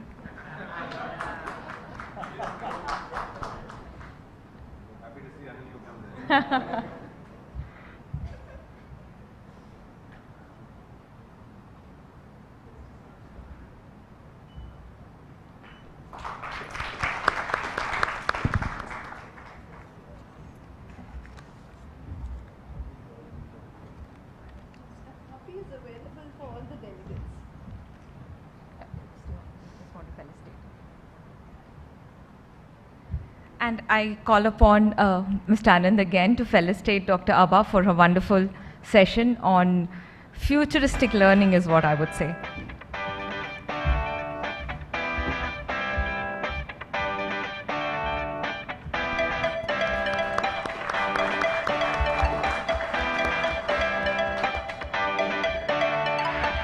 Thank you so much. We now move on to the last session before our tea break. Session number 5, which is Beyond Lipid Profile. It's a panel discussion, and we're about to witness some groundbreaking approach to tackling one of the most pressing chapters in lipid profiling. For this, we have a wonderful, talented group of individuals who are going to throw some light and have some debate on it and some contribution. We may not be able to take some questions, so we'll close the panel after the discussion and we'll take the questions during the tea break, if that's okay with you. So let me call upon the first speaker and the moderator for the session, Dr. Ajay Phadke, Director, Strategic Business Development, Agilis Diagnostics. He has completed his MD Pathology from St. GS Medical and KM Hospital, has subsequently undergone specialized training in molecular pathology from TMC Kolkata. Our next panelist is Dr. Atul Limay, Director, Cardiology and TAVI Services, Fortis Mulund. He's a US-trained interventional cardiologist with decades of niche experience in diagnosing and treating cardiac diseases. Dr. Prajwal, Cluster Head and Pathologist, Agilis Diagnostics. Dr. Prajwal is a consultant and section head for biochemistry at Agilis Diagnostic, Fortis Hospital, BG. He has completed his MD from AIMS, New Delhi. And while I'm calling for the names, they'll ensure that the chairs are there. We can keep clapping for the panelists meanwhile. I need 5. Dr. Prajwal on the stage, please. A huge round of applause for him. And we have Dr. Anita Matthew, internal medicine specialist and physician at Fortis Hospital. She's a full-time physician and brings with her years of dedicated service in internal medicine, especially in the treatment of infectious diseases patients, including COVID-19. She was one of our topmost heroes when dealing with the COVID-19 pandemic. And we have Dr. Shweta Budyal, endocrinologist and diabetologist at Fortis Hospitals. She has over 12 years of experience. She's completed her MBBS from Lokmanya Tilak Municipal Medical College, Sion, And she's got her DM in endocrinology from KEM and SGS Medical College in 2013. She's also had a fellowship in pediatric medicines from the University of Ottawa, Canada in 2016. Ladies and gentlemen, that's an awesome gathering of talented individuals here with an exciting topic about lipid profiles. Please hear on it carefully because this session is going to be followed by a tea break with some eatables, so watch your lipid levels. Thank you so much. Enjoy the session. Thank you, everyone. First of all, thank you for the organizing committee for having me as a moderator. It's been a fantastic conference so far. I know everybody is eagerly awaiting their tea break, so we will get started. So the reason why we chose this topic of beyond lipid profile is that there's a sombering statistic for India, especially, where it is one of the leading causes of mortality in India is actually cardiac disease. And what's happening is that it is happening at an earlier age than the Western world. Secondly, our cardiac lipid profile statistics show a very different pattern from the Western world, where we have about 50 to 60% of our population has a low HDL value, and about 40 to 50% has a high triglyceride value. Now, in the West, the values of LDL and total cholesterol are higher, but in India, we have a low HDL and high triglyceride value. So the same kind of management of patients, which may actually happen in the West, may not apply to us here in India. Another very important statistic is that women, after at the onset of menopause, have a much higher incidence of cardiac disease than is actually reported, and many people are not really aware of it. Now, we all know about the standard lipid profile and how we are supposed to do it as a first line of investigation in most of the checkups which we do. But the question here is, in the Indian context, where we have 25% of our population having a high lipoprotein A value and about 25% of our population having metabolic syndrome, is this enough? And how are we supposed to use it in our day-to-day practice? Is there anything which we need to do beyond that? And how personalized should the care be for each patient? So what I've done is we get a lot of queries on a daily basis from patients all across. And we've taken some of those cases which I've shared with the panelists before. We'll be taking this as a case-wise discussion and asking each of the panelists about each case. Now, this was a case, the first case is actually a 45-year-old male patient, no prior history of cardiac disease. He has a completely normal lipid profile, including his HDL, LDL, as well as his entire lipid profile is normal. His triglycerides are also within the normal limit. The issue here is that his father passed away of myocardial infarction at the age of 55. So naturally, he's concerned about what he should do next. So the first question, Dr. Limay, would you be able to shed some light on this, on how would you approach such a case in your practice, and what should we be doing beyond the lipid profile in this kind of case? Yeah. So I know you shared these cases with us before we came, and I thought the collection of cases that you have picked are excellent, and I think they will lead to a lot of learning. So let's start with this case that you're presenting. So this is a 45-year-old person who is otherwise healthy, has a normal lipid profile. His LDL, HDL, and triglycerides are all normal. And he's concerned because he has an early family history of heart disease. His father died of an MI at a fairly young age. So if such a person comes to us in the clinic, the first thing to assess for this person is what other things can we look for to inform us prognostically what he or she is going to do in the future. So I will divide them into two aspects. One is what biochemical tests I will do, and what other cardiovascular tests can be done. In terms of biochemical tests, as you know, it is now well understood that coronary artery disease and atherosclerosis in general is an inflammatory process. And the inflammation is sort of a chronic, low-level, smoldering inflammation. And Paul Ridker and his colleagues way back in the early 2000s discovered that high-sensitivity CRP is a very valuable marker to understand the prognosis and determine if a person is at high risk for atherosclerosis or not. Mind you, this is independent of other risk factors such as smoking, obesity, sedentary lifestyle, and LDL cholesterol. Let me repeat that. So high sensitivity CRP is an independent risk factor for coronary artery disease. So one of the things that I might want to do is do a HSCRP level in this person to prognosticate where he or she lies. There are some other tests that we can do. Some of them are esoteric. One of them is called LP little a. LP little a is also an atherogenic particle which we can detect now in bloodstream with highly sophisticated testing.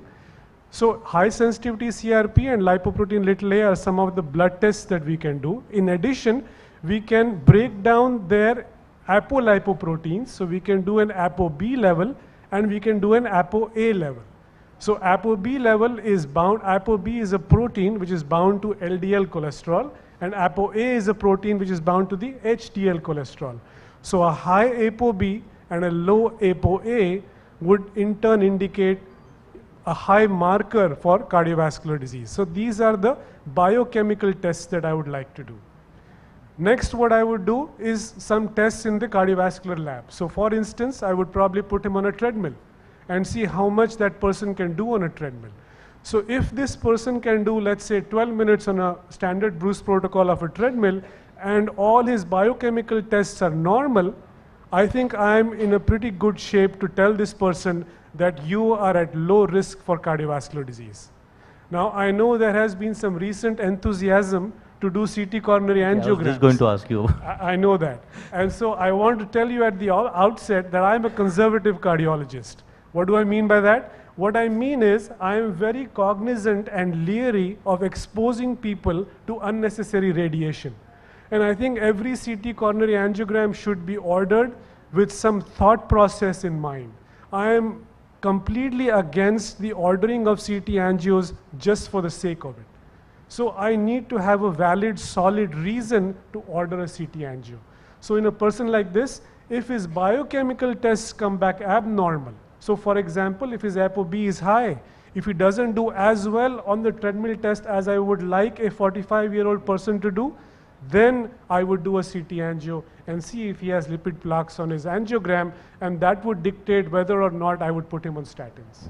Right, thank you very much. I think I was just going to ask you about calcium scoring, but instead of calcium scoring, is there, especially in places where there is a resource limitation, does the carotid Doppler have any role to play? See, the carotid, so just let's understand the carotid Doppler. We are looking at intimal thickness on the carotid Doppler. On the carotid Doppler.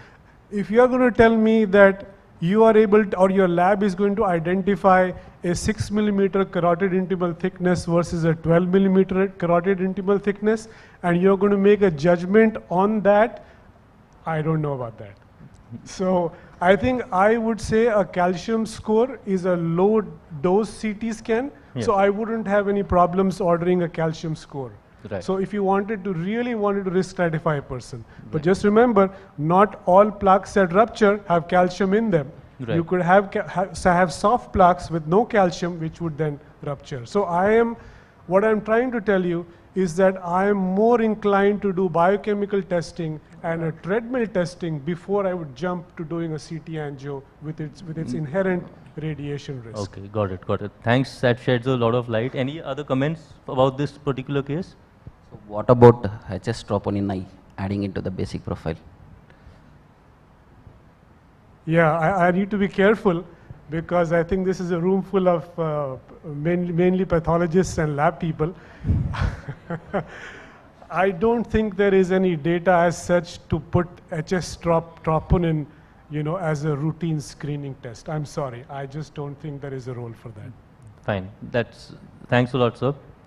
Now, in line with your comments about apolipoproteins and biochemical markers like HSCRP being the first line of investigation post doing the first lipid profile test, the second case is actually a case where the patient is a 48-year-old male who has a completely normal lipid profile, but his apolipoproteins are deranged. So the ApoB1 is higher than the ApoA, I mean the ratio is high. So the patient seems to think that because of the fact that his LDL is normal, total cholesterol is normal, he is at low risk. Now how would you go about explaining a discordance like this to a patient in your experience? Thanks for the question. So we do know that ApoB is the one which is probably the most atherogenic in terms of its potential as a lipoprotein. And a subclinical atherosclerosis is pretty much high when you have a ApoB which is on the higher side. So it's one of the molecules which is present with your LDL, with your VLDL, with your IDL. So in that sense, this is going to be more specific in terms of finding out whether the patient is probably more at risk for developing a cardiovascular disease as compared to only LDL. Both of them of course are important, but yes, ApoB would probably be a better indicator in this scenario. So that's what we would have to probably get it across to the patient, saying that this again is a major risk factor. Right. Do you think that apolipoprotein should be included as a first line of screening along with the lipid profile, and how often should we do repeat the apolipoprotein values if they are abnormal? So if the apolipoprotein values are abnormal, I mean, so answering the first question there, an extended lipid profile can be asked for in patients who are high risk. I wouldn't do it for every single patient who comes into the clinic. Secondly, if you're asking for it and if it's on the higher side, then you obviously would like to treat the patient. And once the patient is on treatment, probably repeat it again once to determine whether it's kind of come under control. And then later on, if there is a need, or maybe on a yearly basis, if you do an extended lipid profile, that I think would be more than sufficient. But if the total cholesterol and lipid, the LDL is in the normal limits, but the apoprotein is deranged, is there any other specific line of treatment which we would have to give? Because if the LDL is normal, then what would be the target for treatment, and how would we sort of... So the target for treatment here again would be, if at all, lifestyle modification. That would be the first thing that you would be looking at and trying to see if that would help him in any which ways, and if not, then a statin. So you would still you would start on a statin Yes. in this case as well? Yes. Okay. Dr. Shweta, you had any... So we get a lot of these cases in the lab, and I think Dr. Prajwal also had to speak on this. So in an everyday scenario, we get this discordance, and then it's difficult to explain it to the patient and what the next step should be. So would you? So there is a technical part to this. So many labs may be doing still calculated LDL. Few labs only will be still doing measured LDL. There one type of discordance we can see. And in calculated LDL, previously we were used to Friedwald's formula. Now few more formulas have come, Sampson's and Martin Hopkins formulas, which are more better than the Friedwald's formula, with the specific factor for triglyceride accommodation and everything, and for small LDLs. Measured LDL also has its own issues because there is lack of standardization. There is no gold standard method needs at least 18 hours of ultracentrifugation, which we can't do in routine process. So even in measured LDL, if TG is high, there will chances of formation of small LDLs, which detergent can't lyse. So we will be underestimating actually LDLs in that cases. So in such cases, you will see discordant. Apart from that, if you start treating, maybe ApoB production is not matching with the LDL cholesterol, the particles forming will be of small size, and so you will have discordant LDL and ApoB values where this is high and this is low, and the risk is still at the higher side. So it should be accommodated if even normal LDL and ApoB is high, the particle size is small, and it has more chance of forming atherosclerosis. So the risk should be considered if it is ApoB is high. Right, okay. Yeah, Dr. Shweta, you for Indians, as yes, you mentioned, for the, we are yes. a different race, and we are known to have visceral obesity and insulin resistance. So the concentration of small dense particles is higher, and that may be one of the primary reasons as well. And treating obesity and managing weight would be then one of the key factors. Right. So coming to the insulin resistance aspect of it, in India we have, like you said, visceral fat deposition in patients, truncal obesity, and quite about 25% insulin resistance, but various papers have various different statistics. But there was one more case which we had of a 50-year-old female, known case of type 2 diabetes, fatty liver disease, LDL within normal limits, HDL slightly low, triglycerides 400. Now the issue is that this patient is already on metformin and lifestyle modifications, but the success with this has been limited. Now the concern is that there is an elevated triglyceride level, and there is a residual risk because of that. So how would you handle these kind of patients? How would you approach this kind of case? This is an excellent case scenario. I mean, we face this all the time in our clinic, every day. So, first of all, see, this patient's triglyceride is at 400. So, I need to look at her HbA1c first, because the primary, one of the commonest reason for such a high triglyceride would be uncontrolled hyperglycemia. And if I get her HbA1c from 9 to say around 7.5, the triglyceride should automatically come down from 400 to 200. So I'm not going to be in a hurry to start fenofibrate or anything like that. In fact, that I would reserve to patients whose triglycerides are persistently above 500, even after correcting all the factors, because just for preventing pancreatitis, for nothing else. As such, in patients with type 2 diabetes, we have RCT level evidence from trials like field accord lipid trial and top trial. Like treating high triglycerides doesn't improve the cardiovascular outcomes. So treating triglycerides is only for the purpose of preventing pancreatitis. I don't want my type 2 diabetic patient to become type 1, develop pancreatitis and additional burden of insulin. So that is it. And other thing is, again, triglycerides are quite amenable to treat with lifestyle modification. And if you don't make your patients follow the lifestyle, even how much ever medicines you add, the triglycerides are never going to budge. And for that, they just have to avoid simple carbs and oils. And in fact, for severe hypertriglyceridemia patients with triglycerides more than 1000, we ask them to go fat-free as well in their diet. Okay. Other thing is, for this particular patient, you said that LDL is normal and triglyceride is high. So again, this patient being diabetic, obviously he has insulin resistance. So, and with that elevated triglyceride, the LDL calculation is not going to be correct. So I will ignore it at this point. And in fact, I would take that his LDL is more than what it is reported. And after correcting his hyperglycemia and triglyceride levels, in fact, the LDL might go up.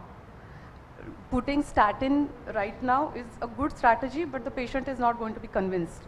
If he started on statins at LDL level of 112, he's going to definitely discontinue next time before coming back. And when I see high levels, again, he would give me an explanation that I had stopped it for 15 days prior to coming. That happens all the time. So that is one thing. So wait, get the sugars under control, make this patient do lifestyle modification, retest, show that his LDL has on the contrary increased. So, and then introduce the statin. Again, saroglitazar is a good medicine for patients who have both diabetes and dyslipidemia. But again, after controlling sugars and lifestyle, and if the patient, because this particular lady also has fatty liver disease, it is going to be a good tool. In fact, as an anti-diabetic, this saroglitazar is a weak agent. The A1C reduction is just 0.6, but the triglyceride reduction is tremendous. And GLP-1, a very good option for any patient with diabetes, on metformin as a second line, even as a first line drug, but again affordability is issue. And because this patient also has, as you said, fatty liver disease, that's an independent risk factor for cardiovascular disease. So again, we come back to preventing, cardiovascular outcomes. Right. I think that would be my approach. Right, and about cardiovascular outcomes and insulin resistance, there are these, we had HOMA index, and we had, now there is a newer index which is actually coming out where it takes a combination of your triglycerides and your glucose. So that since 2022, there are some papers to show that a higher level higher than 5 of this index can increase the cardiovascular risk. And in the Indian population, detecting this along with HOMA is an important view. So would you like to add any thoughts on this as well? No, I don't do that ever. You don't do that? No, we don't do serum insulin levels. We do that in patients who have unexplained hypoglycemias for evaluation of insulinoma. Right. That's the only scenario where I would obtain serum insulin level at the time of hypoglycemia. Okay. Otherwise, you just examine the patient. Patient has increased waist circumference, lot of acanthosis nigricans, skin tags. They are all, telling you that the patient is severely insulin resistant. You don't have to calculate HOMA IR or do serum insulin levels. We don't have to do that. No. So that has no, in the case of cardiac risk, there's no additional value to be gained from. Clinical examination will that's tell enough. you. And that will tell you. Indian patients, without saying anything, I mean, they are insulin resistant. Yes. And if they've developed diabetes, obviously they are insulin Yes. resistant, because Yes. that's the basic pathophysiological, Right. starting point. Right.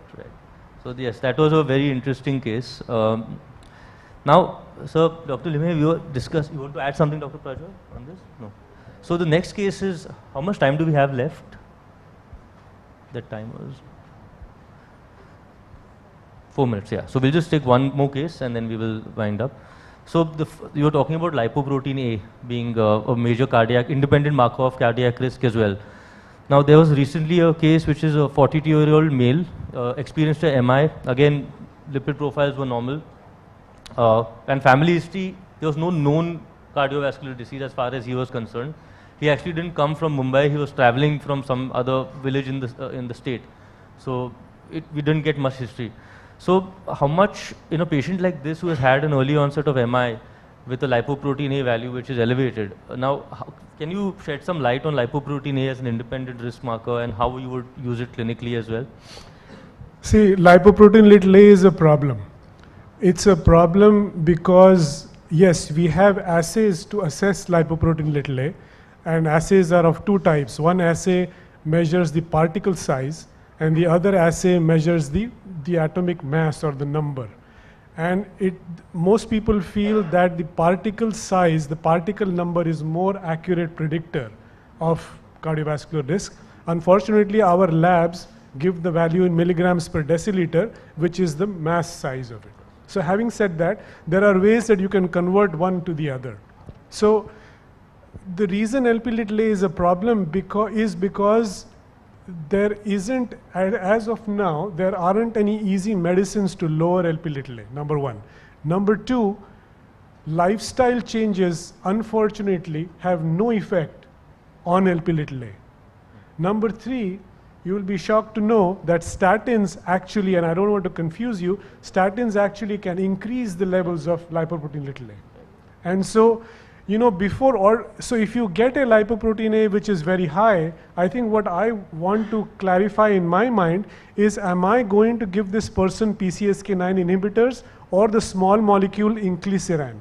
The reason I am hesitant is just because of the cost. I think they are great drugs. As you know, as PCSK9 inhibitors drop your LDL cholesterol by an astonishing 60–70%.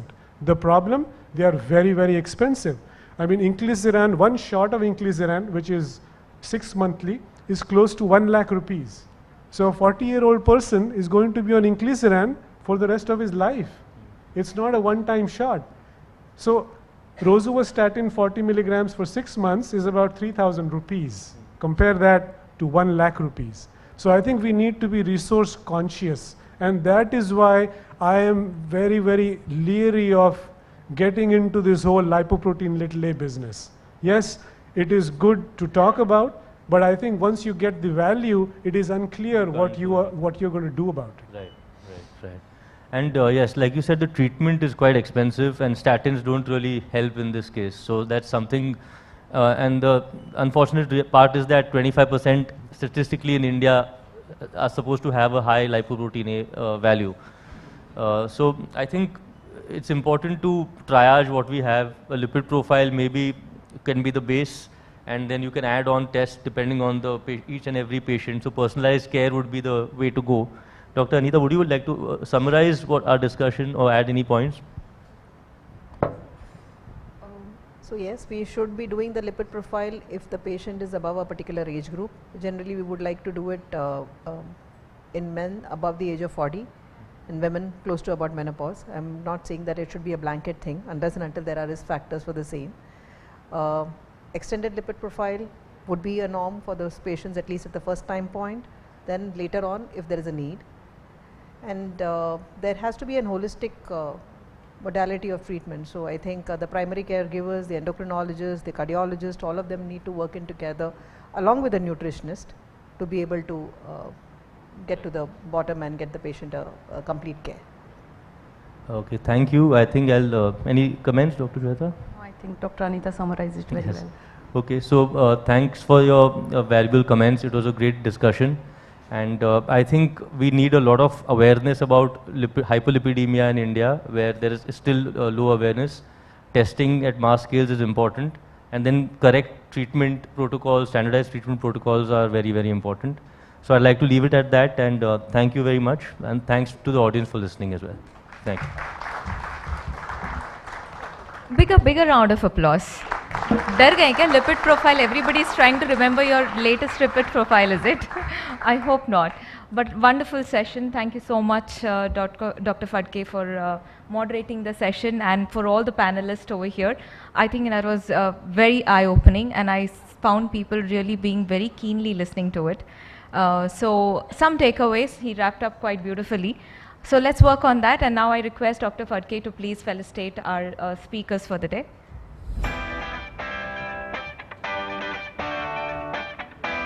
And we continue the applause.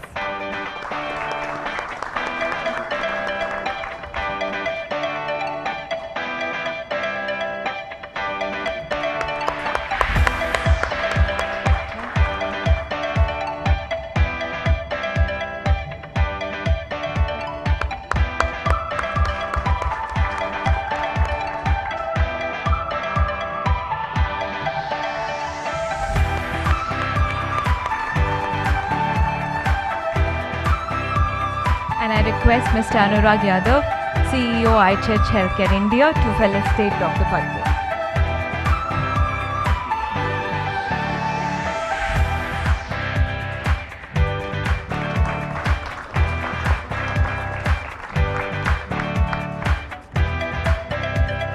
We can have a group picture with you, sir.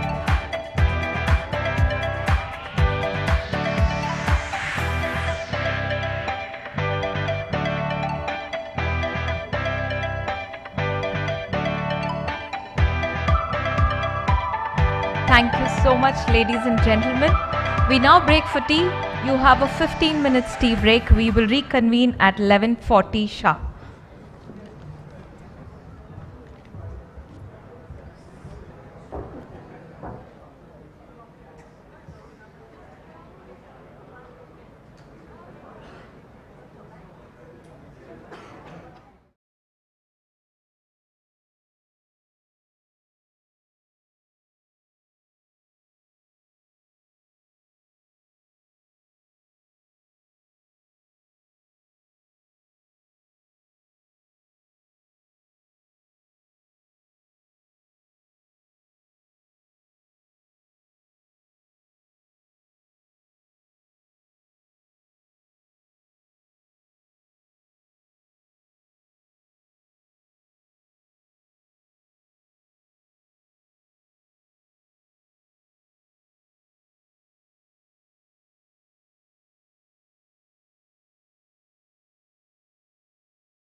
So my co-host, Lavina, had to be pulled away last moment into another important thing. But we are running short of time, so without much ado, I'd like to call Managing Director and CEO of Agilus, Mr. Anand K, to deliver the next talk. The topic is the Future Diagnostic Lab, Innovations Shaping Modern Laboratory. There is no better person that I can think of than Mr. Anand, who's been in the industry for 25 years, to tell us about what a future lab would look like. Sir.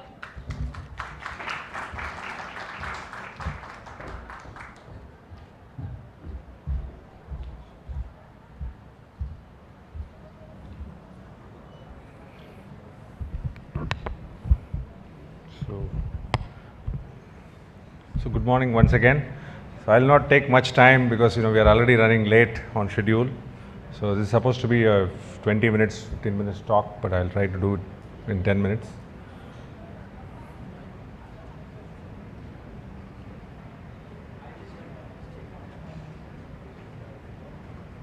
So how does this work?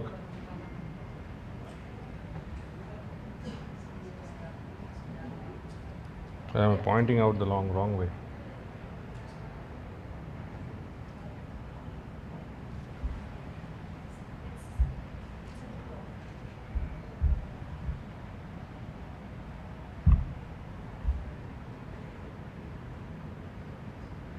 It's not changing.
Next slide, please. So just to give a brief of Agilus to all our invitees from other countries as well. So we have 420 labs. We operate in 30 states, which is 25 states and 5 union territories. We have 43 accredited labs, out of which 2 are College of American Pathologists accredited, and we have 3 centers of excellence. Next slide, please. We have 7,000 plus employees, 3,600 is our test menu. We served 16.4 million patients last year, and we have about 40 million tests which we have done in that. Next slide. So in this discussion we are talking about the future of healthcare. In the innovations discussions yesterday as well. So the major discussions that happened were on where do we go from here in terms of what changes as future of healthcare and where diagnostics stands. So the key metrics here are where we go from is illness to wellness, diagnosis first, doctor first to diagnosis first, and at home healthcare from hospitals to home. So this whole dimensions are being managed by various aspects like whether it's a convenience based one or personalized as well as affordable. So these are the key metrics on which it will work. Next slide. Next slide. So laboratory medicine in every country, the current scenario as we all know, 70% of the clinical decisions are based on laboratory data. So that's an important aspect of laboratory, but at the same time almost 70 to 80% of the data that's there in the hospital information system belongs to the laboratory. So laboratory is one of the major structured data providers for the hospital information system. So diagnostics forms only 5% of the overall healthcare spend. So whether it is in India, it's even lower. Overall, if you see, it's 5%. In India, it's only 3%. So continuous laboratory quality improvement, and not just about improvement in clinical efficiencies and cost effectiveness, but also in clinical outcomes. So today we talk about quality, clinical effectiveness and cost effectiveness as the three aspects. So we have in quality, we have analytical quality, the accreditations, the quality assurance systems that we have, and in clinical effectiveness, the clinical outcomes, patient focus and timeliness, and cost effectiveness, the total cost, appropriate use and value for money. Next slide. So these are the various trends that influence healthcare. So I think you must have already heard this many times, so I will not cover much on this. Next slide. So if you talk about the current laboratory as 1.0, clinical lab 1.0, and what the future looks like. So if we have to just look at what we do currently, so the clinical laboratory 1.0 is a 6 sigma in analytical stage. We still don't have pre-analytical and post-analytical metrics. Payments are linked to testing only. So that means you do so many tests, you get paid for it. So you did in a patient, if a patient gets admitted and you have done ammonia for 10 times for him, then you bill for 10 times and you get paid for it. So 30% overuse and underuse of tests. So this is a recorded thing that, you know, many of the tests have been overused, like we discussed in the microbiology panel about the overuse of pneumonia panel. So similarly, there is an underuse as well as overuse of tests. 60% of the OPD results are not reviewed. So if you see the doctors, when you a bunch of reports in their hands, they don't really review all the parameters. Another important aspect is every result comes as an individual result. So there is nobody is actually looking at it in a synoptic fashion. So you have a set of hematology results, you have a set of histopathology results, you have a set of biochemistry results, but nobody is actually looking at it holistically. So unless the clinician spends more time, which is obviously a very difficult thing because he gets only 10 minutes to 15 minutes with the patient, in that time he needs to review the reports as well. So, and another important parameter is when you talk about malpractice cases in the US, 40% of the malpractice cases is because of clinicians' incorrect interpretation of lab results. So hence the role of the laboratory in actually assisting the clinician to understand the lab reports is very critical. And we also already talked about 3% healthcare spends on labs, 30% of total spend considered as wastage. Today, whatever this 3% is being spent, even in that 30% is a wastage.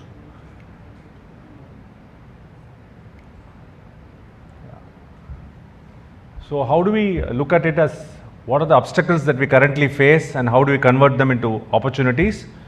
One of the key aspects is a lack of common language. Today, when we talk about interoperability within labs, there's a lack of common language because even within different countries, we use different units for measurement. Somebody uses millimoles per liter, somebody uses milligrams per deciliter. So there are multiple units being used. And there's also lack of understanding of language in the sense that Loing codes. So some test, somebody calls it as a full blood count, somebody calls it as a complete blood count, somebody calls it a complete hemogram. So there's a language difference as well. So the importance of having a common coding systems like the Loing, CPT, all those systems are required. So I think you know all these things, so I will not go into details of this. So how do we make Lab 2.0 as value creators? Are we the value creators? So we have seen during COVID that labs are basically the first responders when it comes to patient care. So what are the key factors that will make our services as a value creation opportunity for the patient? So time to diagnosis, lab has a zero latency. So that's a very important aspect. Diagnostic optimization, care optimization, that diagnostic optimization that leads to care optimization, and that further leads to therapeutic optimization, and to further prevent such things happening in future, we go into screening and surveillance. So each touch point is measured scientifically as a structured, value structured data. Each data point is clinically actionable. And since we already talked about 70% clinical data being from the lab and influencing 70% of clinical decisions. Labs can also verify or refute a physician's hypothesis. Lab can rule a condition in and rule a condition out, and lab also informs pharmacy and therapeutics. So another important aspect that we all need to talk about is the population health data. So today, when we generate so much of data, so we have at Agilus, we have a database of about more than 2 crore patients. So when we talk about that, we have started giving longitudinal reports for patients where there's a trends for their cholesterol levels over the last 5 years. You have hemoglobin levels, you have HbA1c levels over a period of time. But we are also looking at how we can use population health data, like if you're talking about a 45-year-old male who has a cholesterol. So instead of just talking about his cholesterol levels over a period of time, we also try to compare it with how does it trend in terms of 45-year-old male in that population segment. Like if he's living in Mumbai, so in Mumbai, in this region, so how does the trend look like for a 45-year-old male in terms of cholesterol? And how do you compare that population health data with the longitudinal reports of the particular patient? So this can be a very important aspect. So when we talk about what value we create, so currently between provider, payer and patient, that's where the care value comes. In the lab, what we see is a PQS complex where you have price, service and quality, out of which you have to derive value. Because whenever you look at price, if you focus only on price, then you have a problem with quality and service. When you focus only on service, you have a problem with price. And you focus only on quality, you can't do. So there needs to be a alignment between all these 3 key parameters.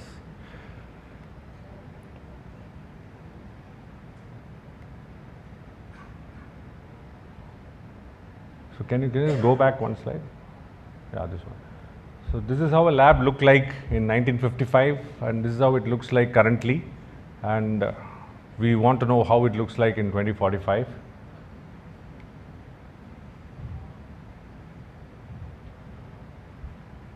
So science is at the heart of the future lab. So lab at capacity and infrastructure cannot support changing technologies at this point of time.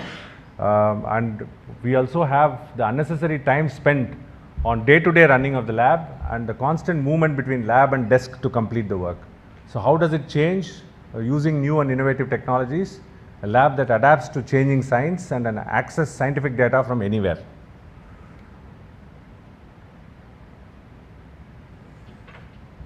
So in this, some of the key factors that change in the lab, the way we look at things is how do we change from the current care models, like how do we change from reactive care to proactive care. So that's where we say focus on wellness. So screening and prevention play a very key role, whether like tests like using glycosylated hemoglobin to detect pre-diabetes. So active care, chronic condition monitoring like care continuity. So urine albumin for early detection of diabetic kidney disease. Then you have acute care where you have acute kidney injury in diabetic patients. This happens in an ICU setting and patients admitted in a hospital. How do you ensure that they don't get into an acute kidney disease? Then you have reactive sick care. So disease complications, symptomatic treatment like in chronic kidney disease patients. So this actually affects your overall total cost of care as well as disease burden. So how do these differentiate when you talk about lab 1 and lab 2? So when you talk about the current care, it's more transactional. So the physician orders a test and you're giving them a report, and we need to make it as more as an integrative component rather than transactional component. So we focus on high precision and high trueness, but lab valued as an essential component of high performance integrated delivery network. So that's where we need to look at. Lab is not an isolated system in the care continuum, so it's a very integral part of the overall care continuum for the patient. So reliability, overall consistency of a measure, so that consumers are a key partner in their journey to wellness and illness.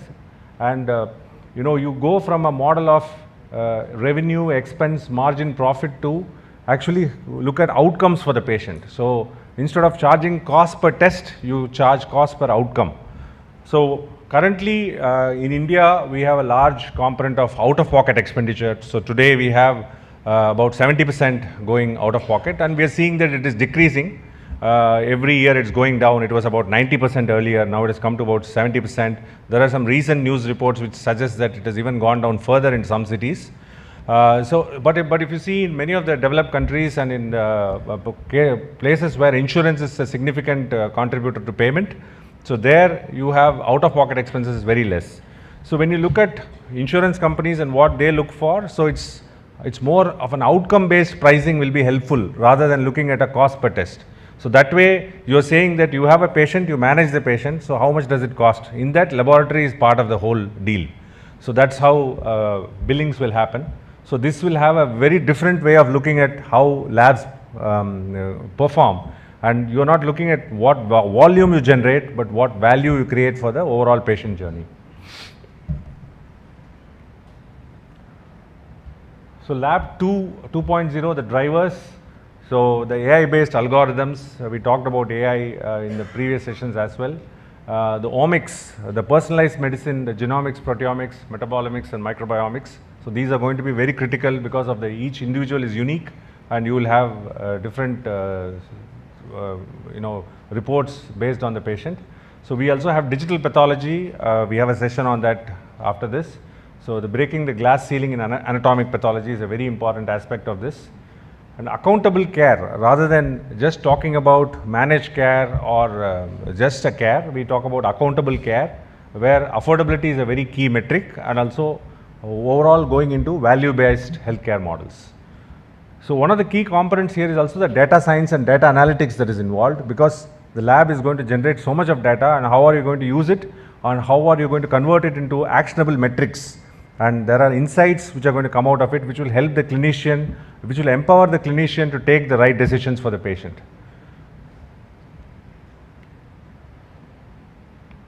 So this is an overall summary of what we were talking about. So moving from a cost per test model to cost per diagnosis, cost per episode of care, cost per covered life kind of model. Who's our customer? It's not an ordering physician, but it's a payer, the care coordinator, the physician and patient. So how do we add value? By providing data in the current scenario, but in the case of a Lab 2.0, we move into information that adds value and is actionable. So another important thing that we need to see is lab not being just a back end, the pathologist or the microbiologist front-ending the whole response to the patient. So getting actively involved in the overall clinical care process, that is going to be one of the key features of Lab 2.0, where pathologists will contribute in a big way in the care continuum journey.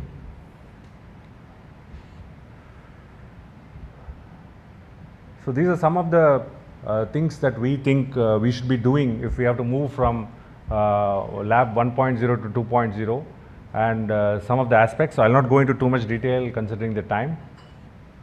So the future is not something we enter, the future is something we create, and as members of the laboratory community, I think we have a big task ahead for us, and with the changes that are happening today across healthcare, we need to be part of it, and our role is very critical, and our contribution is going to be very important for the overall improvement of healthcare across the world. Thank you very much.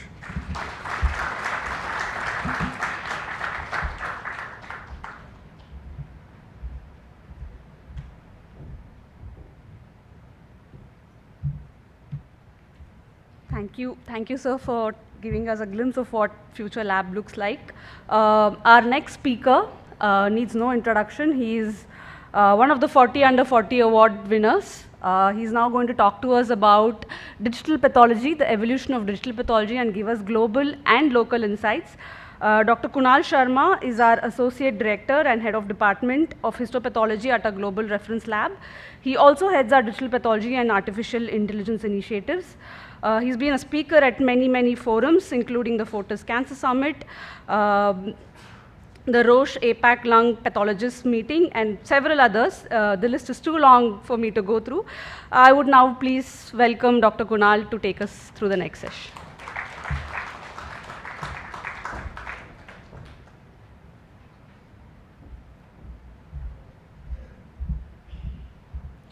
At the outset, I would like to thank the organizing team and everybody involved in this scientific meeting to put such a wonderful agenda, touching all the topics of clinical as well as laboratory medicine. I think from the morning we've heard a lot of advancements, especially around artificial intelligence and digital pathology. And so what I will do is that I would like to bring to all of you in a nutshell about what digital pathology is, what artificial intelligence does, and how it is redefining the way we look at diagnostics.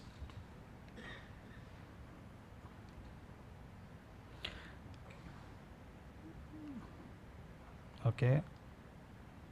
So, what is digital pathology exactly? So if you see, digital pathology is the creation of a dynamic image-based environment that enables the acquisition, management, and interpretation of pathology information from a digitized glass slide. Basically, what we are doing is that we are converting our computers into microscopes, and we are making sure that every detail of the glass slide is now being seen digitally. Now, for the last 100 years, pathology interpretation was done by pathologists using a microscope to view glass slides that process tissue sections taken from a biopsy. The current technologies allow digitization of the glass slide into a high-resolution image that can be viewed on the computer, as I told you, essentially converting your computer into a microscope. The digitization of the glass slide not only helps the pathologist make a diagnosis on the computer screen, but also what it does is that the pixelated data that it creates, it gives us a platform on which we can build a lot of AI-based algorithms, and we can assess the diagnosis and very subtle nuances of the diagnosis much better. AI techniques have already started to make diagnosis not just better, but also faster. This is just a comparison from our own department.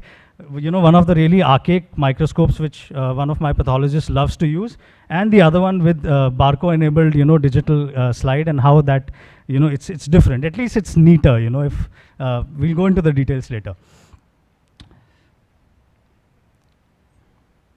Yeah, so this, gives you a picture of how the laboratory looked earlier and now how it looks now.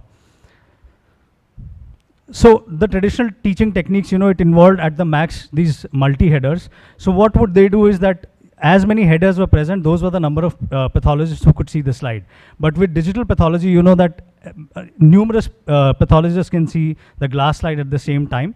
And so this, traditional teaching technique is outdated, unscalable, and limited, whereas through digital pathology, we can scale it to innumerable heights. So, and this is how we look at it today. So if you see this, this is from our integrated path presenter system. And what we can do is that not only are the slides very easily visible, but you can see that all other information, at the background, we can have the IHC slides. We can also have the PET-CT scan report. So, you can look at this as a complete picture. What you're seeing now is a patient and not just a slide. So, there are multiple scanners which are available in the market. There is the single slide scanner. There are the multiple slide scanners which are of two types, the few slide scanners and the many slide scanners. So going from 4 to 6 slides, you can have scanners which can scan hundreds of slides at the same time. And we at Agilus are equipped with all of them. So we have the single slide scanner as Grundium. These are the ones that we've kept in peripheral locations or international locations where we have about 10 to 20 cases and we can see them sitting at our global reference lab. We also have the Philips UFS scanners kept in our reference laboratories because they are more for data archival and not for second opinions. So these are just pictures of a lot of companies which are making these scanners. I would not go too much into the history, but this is the first virtual microscope that was created. And in this, what they did was that they integrated different pictures which they got, because this was not exactly a WSI that they could make. So they integrated these pictures, and that's how they created that image. And from there, we have come now to a time where we have even frozen section being looked at in a live fashion. So now looking at the global and the national perspective, don't worry, we're not going to talk about politics, but how I thought, that we could discuss this was that I spoke to some of the top global leaders in digital pathology and what breakthroughs were they able to get in this field. So I happened to meet 3 of them, starting with Dr. Anil Pirwani. So he is at Ohio State University, and he has been one of the pioneers in digital pathology. OSU was the first center in the world to come into complete primary diagnosis through a digitized slide. And they have now, till now, scanned millions and millions of slides. So let's just see what they did. So in April 2017, US FDA approved digital pathology for primary diagnosis, and from that came the conversion of OSU's Cancer Center to do all the slides, to scan all of them digitally, and to do all their primary diagnosis in a digital fashion. What they also ended up doing was that all the other attached hospitals, they also became digital, and eventually what they started doing was an integrated technique. So what they did was that all the radiology data, all the molecular data, it was all integrated into the digital slide, and they made sure that every slide is reported in a digital fashion. So what it ended up doing was that they created connects with even countries like India, Brazil, and they started their teaching programs in which they could enable pathologists even in these countries to look at all these cases. And we know that we are in a world where there is a shortage of expert pathologists. So the goal here is to make sure that every patient gets an expert pathologist, and gets the right diagnosis from the right kind of pathologist. Even if it has to include vertical reporting, let's say a lung cancer to be seen by a lung pathologist, or a medical renal biopsy to be seen by a renal pathologist.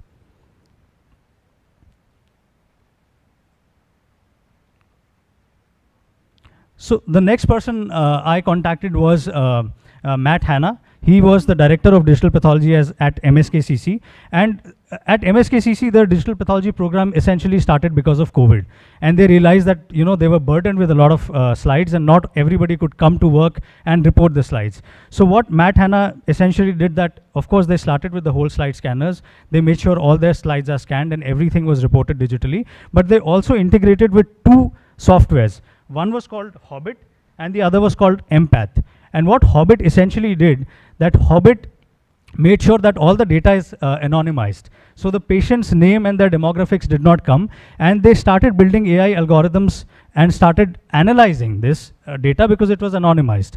And with Empath, what they made sure was that even the molecular markers were integrated into this report, and they started analyzing the cancer not just as a histopathology slide, but they started looking at, let's say it's a lung cancer, so they started seeing whether it is ALK mutated, whether it is EGFR mutated. So it was, they started analyzing these cases, giving it a complete picture.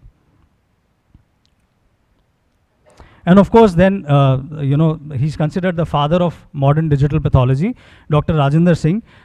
So his whole idea has been to make sure that people understand not just the technical scenario of digital pathology, but also how it helps from the business perspective. We all know histopathology is not a very good science in terms of profit making, but if we put the right business cases forward, especially in terms of second opinions and in terms of making sure that our manpower is optimized per slide, so that can bring a lot of breakthroughs, and that is one area where digital pathology really plays a lot of role.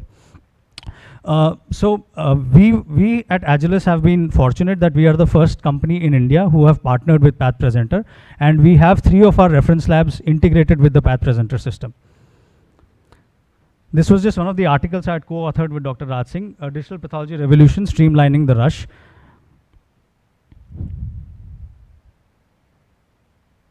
So this was from our Digital Pathology Association US meetings, where you can see Matt Hanna, Dr. Raj Singh and Dr. Anil Pirwani, and a lot of things that we do in a collaborative fashion to make sure that there is not much difference between what is happening in the West and what is happening at our national level. Now, you see that there is a lot of action happening in digital pathology space. You will see a lot of companies which are coming up, a lot of money being raised, millions and millions of dollars being raised. So this is where we need to understand that there are two sides to this coin.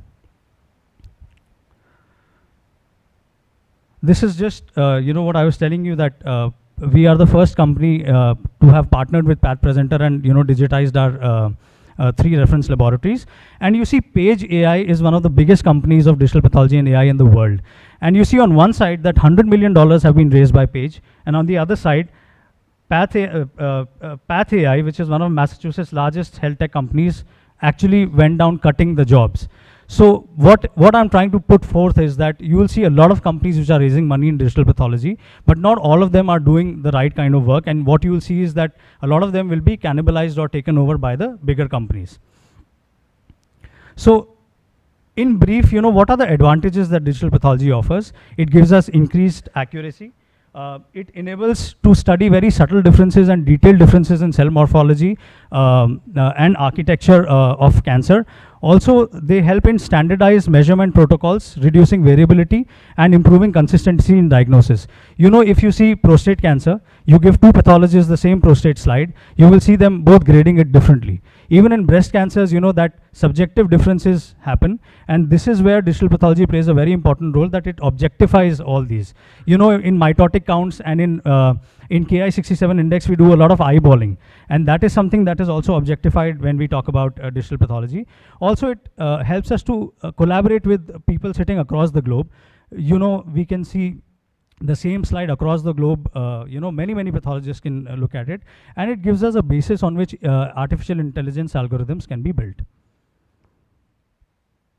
Also, it helps us to better store the slides. We know that glass slides, when we store them for long, they tend to decay, they tend to break. But when we have digital pathology, we know that we can archive them either in a permanent, in a premise-based setting or through a cloud setting.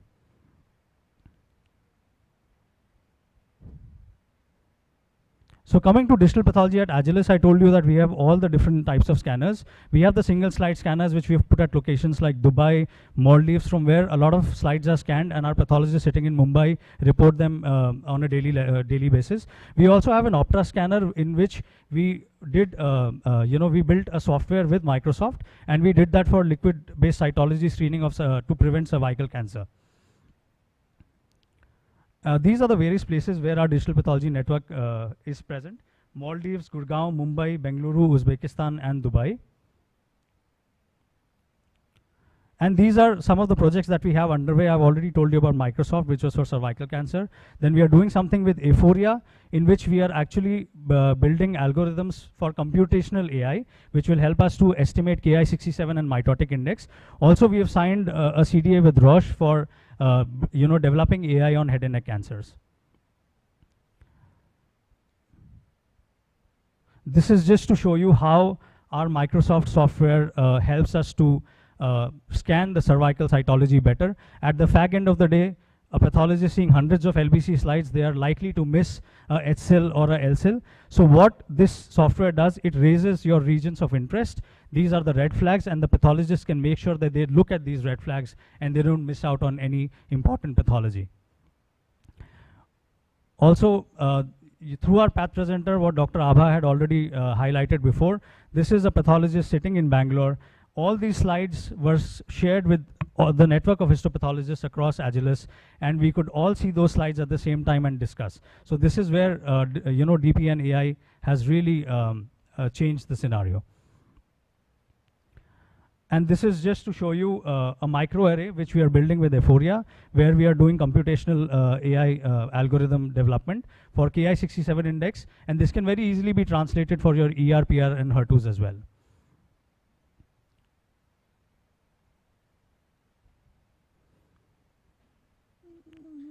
So I would just like to skip a few slides due to paucity of time.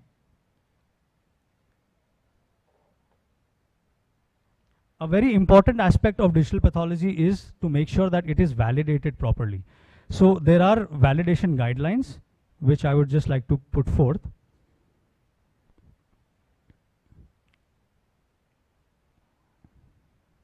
It's actually moving a little slow. And also there are certain prerequisites. So you have to make sure that you have the proper barcoding in place, you have the proper interfaces in place, and also always remember that your digitized slide will be as good as your glass slide. So your glass slide has to be of very high quality so that your digital slides also look the same. This is just showing you that. So make sure that your glass slides are pretty good. And you have robust QCs in place for validation. These would be pre-analytic, analytic, real-time scanner QCs, and post-analytic QCs. I will not go into the details of all the validation protocols, but I will just like to show you the validation checklist. So this is the validating WSI for diagnostic purposes in pathology, and maybe you can just take a picture of all that needs to be done whenever you are starting digital pathology for clinical consults.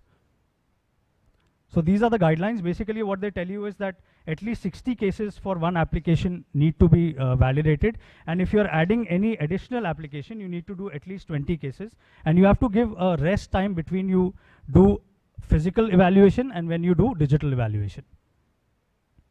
So what we now know is that a tsunami of AI models is coming our way, and what we really need to do is that we need to streamline the rush and make sure that, you know, this whole diagnostic activity through DP is streamlined. So this is just in a nutshell where all digital pathology has changed the scenario.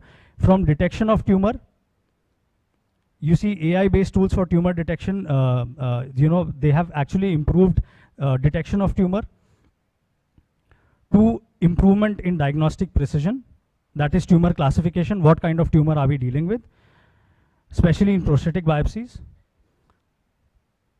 to localization of tumor. You see lymph nodal metastasis, and they saw that through digitization there was actually 27% change in the nodal metastasis status, and it was upgraded in 27% of the cases. So that was very important. And also in cases of automation, it helps us quantify your mitosis index, helps us to even show organisms better, and helps us to estimate Ki67 indexes better.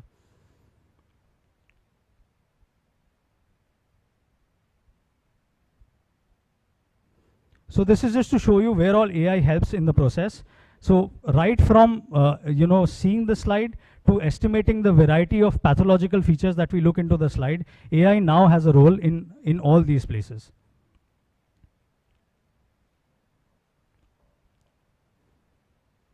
I would just like to skip these.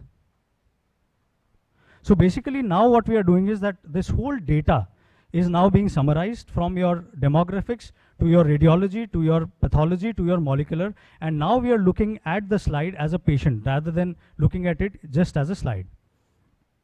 And also you see, just like you have you know, ChatGPT, there is the PathGPT. If you put this image, now you see how this image analysis is taking place. The PathGPT is actually telling you that this is adipose tissue, it has glands, so most probably you're looking at the breast tissue. So this is the level to which we have come up in today's times. So you see, AI is helping the processes in pre-sign-outs, sign-outs, as well as in post-sign-outs. And as Anand sir had said, you know, about accessibility of data from anywhere in the world. So this is our pathologist sitting in Dubai who scanned a case for me in an endometrial biopsy. And that was me sitting in Maldives through our Path Presenter system looking at that slide in real time. And you see that the images are absolutely similar. This was again a breast mass which we could diagnose from one of our international locations. And you see not just the diagnosis, but we could also give them real-time picture about the hormonal status, ER, PR, and HER2. This was, okay, the second case was actually a case of second opinion, which was called as a lymphoma somewhere. I'll just show you that. This was a case of chest wall mass. It was called a lymphoma somewhere because CD45 was positive. And I will not go into the details, but I'll just show you what eventually happened. It was positive for CD68, positive for CD4. And basically what happened was that this was a case of histiocytic sarcoma. We also have the SIGTUPL system for hematology analyzers, and that gives you a complete picture of various pathologies in the hematolymphoid system as well. Here is a case of eosinophilia, a case of CML, and you see all the details are shown in the software. So we just have to ensure that with all this coming in, you know, on our table, we have to ensure that we have an order in the chaos. We have a method in this madness. And just to sum it up, you know, a lot of questions are asked about streams of revenue. So you will see that from primary diagnosis, whether it is international or far-flung locations where you don't have good pathologists who can see those biopsies, to second opinion consults, to data. Now this data is a gold mine for a lot of pharma companies. They like to do a lot of drug development, they like to do clinical research, and even education. You have educational modules that can be looked into it.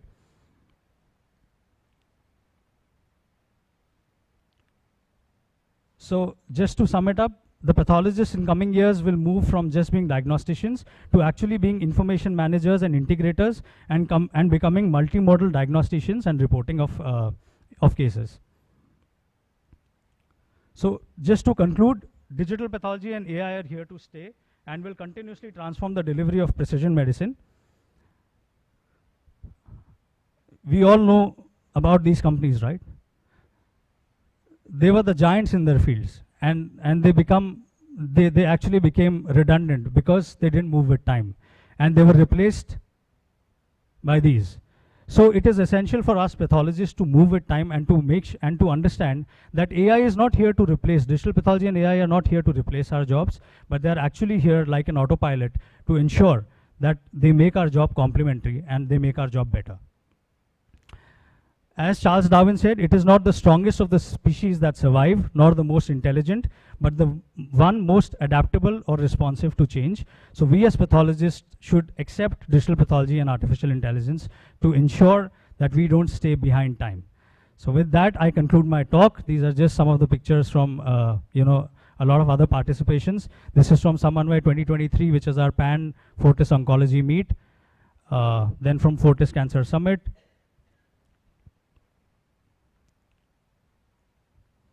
And we've also been able to help a few countries like Maldives, Sri Lanka, and Guatemala, where we were actually consulted to develop digital pathology by the policymakers. So with that, I would like to conclude my talk, and if there are any questions, I would be happy to answer them. Yes, sir. So please.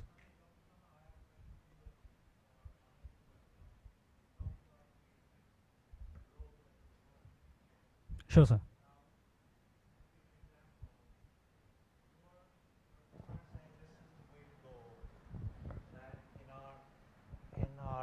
Our clinicians should, or pathologists should look at digital pathology as well when they're looking at finding the right cure for the patient. Right. But I have not heard anything from you or even from Anand that how are we reaching the end patient? And the reason I'm asking is that I have a dear friend who was diagnosed for prostate cancer recently, and he went through surgery. And after the surgery, I asked him, how are you doing? He said, I'm not sure whether I had cancer or not. And then I asked him, what did you do? What kind of tests? He's never even heard about digital pathology. So my question is maybe long, but I'm trying to understand that how in our quests to be leaders, right? Laboratories were once in the basements, now they've come out in the front of the hospital. How are we trying to educate the end consumer that, so sir, I would like to this sort of thing exists? So when they're asking their doctor, they should be asking the doctor, hey, who all have looked at this? Have you looked at digital pathology? Have you looked at technology when it comes to the diagnosis of what they have? Sure. So I think that's a very pertinent question you've brought up, that how does it change the end user and the consumer, if we put it from that angle. And I would like to answer you giving you two scenarios which happened practically with us. One was, of course, a case of prostatic biopsy where there was a lot of confusion whether it is a small acinar proliferation or whether it is indeed a cancer. And through an algorithm, through an AI-based algorithm, it was proven to be cancer. So that is one place where, there was objectivity and the clinician knew exactly what to do with this case. Another very important aspect which I would like to tell you, and I see day in and day out in terms of second opinion. So I got this biopsy for a lung cancer, which was reported as questionable for malignancy. Then it went to somebody else. Then it went to somebody else. And then it came to me. These days we have third, fourth, fifth opinions, And by the time it came to me, there was complete depletion of the tissue. And in lung cancer, we have to do a lot of molecular markers. So forget molecular markers, even the diagnosis wasn't ready. Now, if you have a digital pathology and AI setup, Rather than this biopsy traveling from one person to the other, again and again undergoing processing, the same digital slide could have been shared at the same time, and people could have looked at it, and this tissue would have been saved. We all say tissue is the issue when we talk about biopsies, and how cumbersome it is for a patient to undergo a repeat CT-guided biopsy. So you see, now it has really made a lot of difference in a lot of lives. What we really need to do is we need to educate, discuss the same thing with our clinicians, so that they, when they are dealing with the patients, they can tell the patients what all we have in today's times that could make a real big difference in their lives. I think my simple point was absolutely we need to spend time with our clinicians. Absolutely. But I would really urge our laboratory leadership to think about going beyond to the patient themselves in terms of educating them, in terms of how important these kind of tests are and what are the new technologies available. Absolutely. So I have Dr. Uma sitting here. I mean, just something like an EBV-associated lymphadenitis versus the Hodgkin. Without talking to your clinician or oncologist, you will never be able to, really come to make a difference. You will have to ask about hepatosplenomegaly. You will have to ask about B symptoms. So I think that is a take-home message here.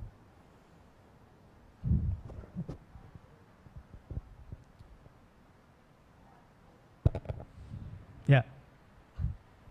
So wonderful talk and fantastic technology. My question is, does it come with a cost? Because, obviously when you go for second opinion and all, and you're doing this whole slide imaging and putting it on the computer and seeing it. So does it come at a cost? And putting it on the computer, does it in any way alter the quality of the image that you see on the computer versus what you see under the microscope? And of course, you talked a lot about AI. So how is the standardization or the validation for certain AI-based tools? Because when a report comes to me which is AI-based, I want to know that this tool has been validated and I can actually trust what the AI tells me. So I think you've brought some really important questions. So definitely, every technology has a cost, but that cost is not sufficient when you look at the impact that it has. If it can bring about an impact in the diagnosis, that, let's say about oncology, we are talking about lakhs and crores of rupees, So the right diagnosis essentially makes everything very pertinent.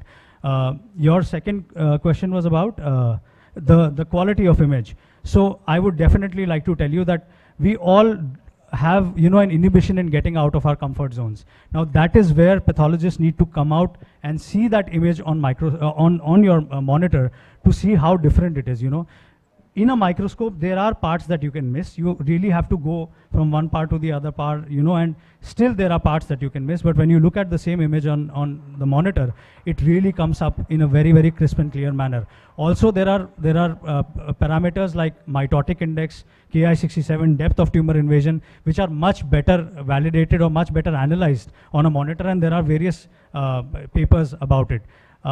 About the AI validation aspect, so you are again very right that although there are not a lot of guidelines about how one needs to go, but I did show you the basic requirements. But you should definitely look at something which is FDA approved. You should look at something which at least has the CE-IVD mark. So these are some basic, marks that you should look for in your report. And also, you should definitely see the platform on which it has been validated and whether those points in the checklist have been covered or not. Thank you. Yeah. Thank you so much.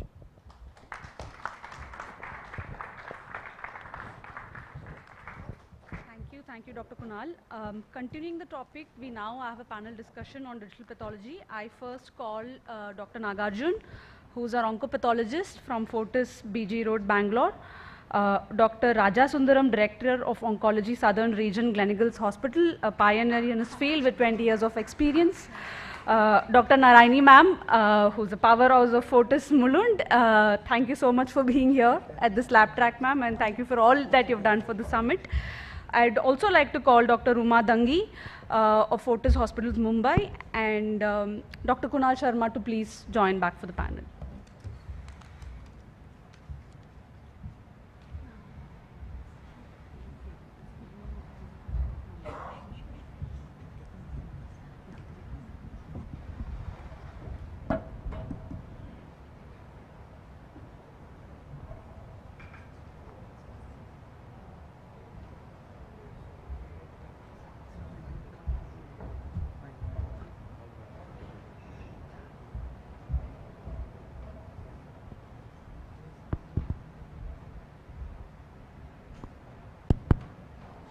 Yeah, very good afternoon, one and all, and thank you for being here. And today we're going to discuss about digital revolution and pathologist, and for that we have our esteemed panelist here.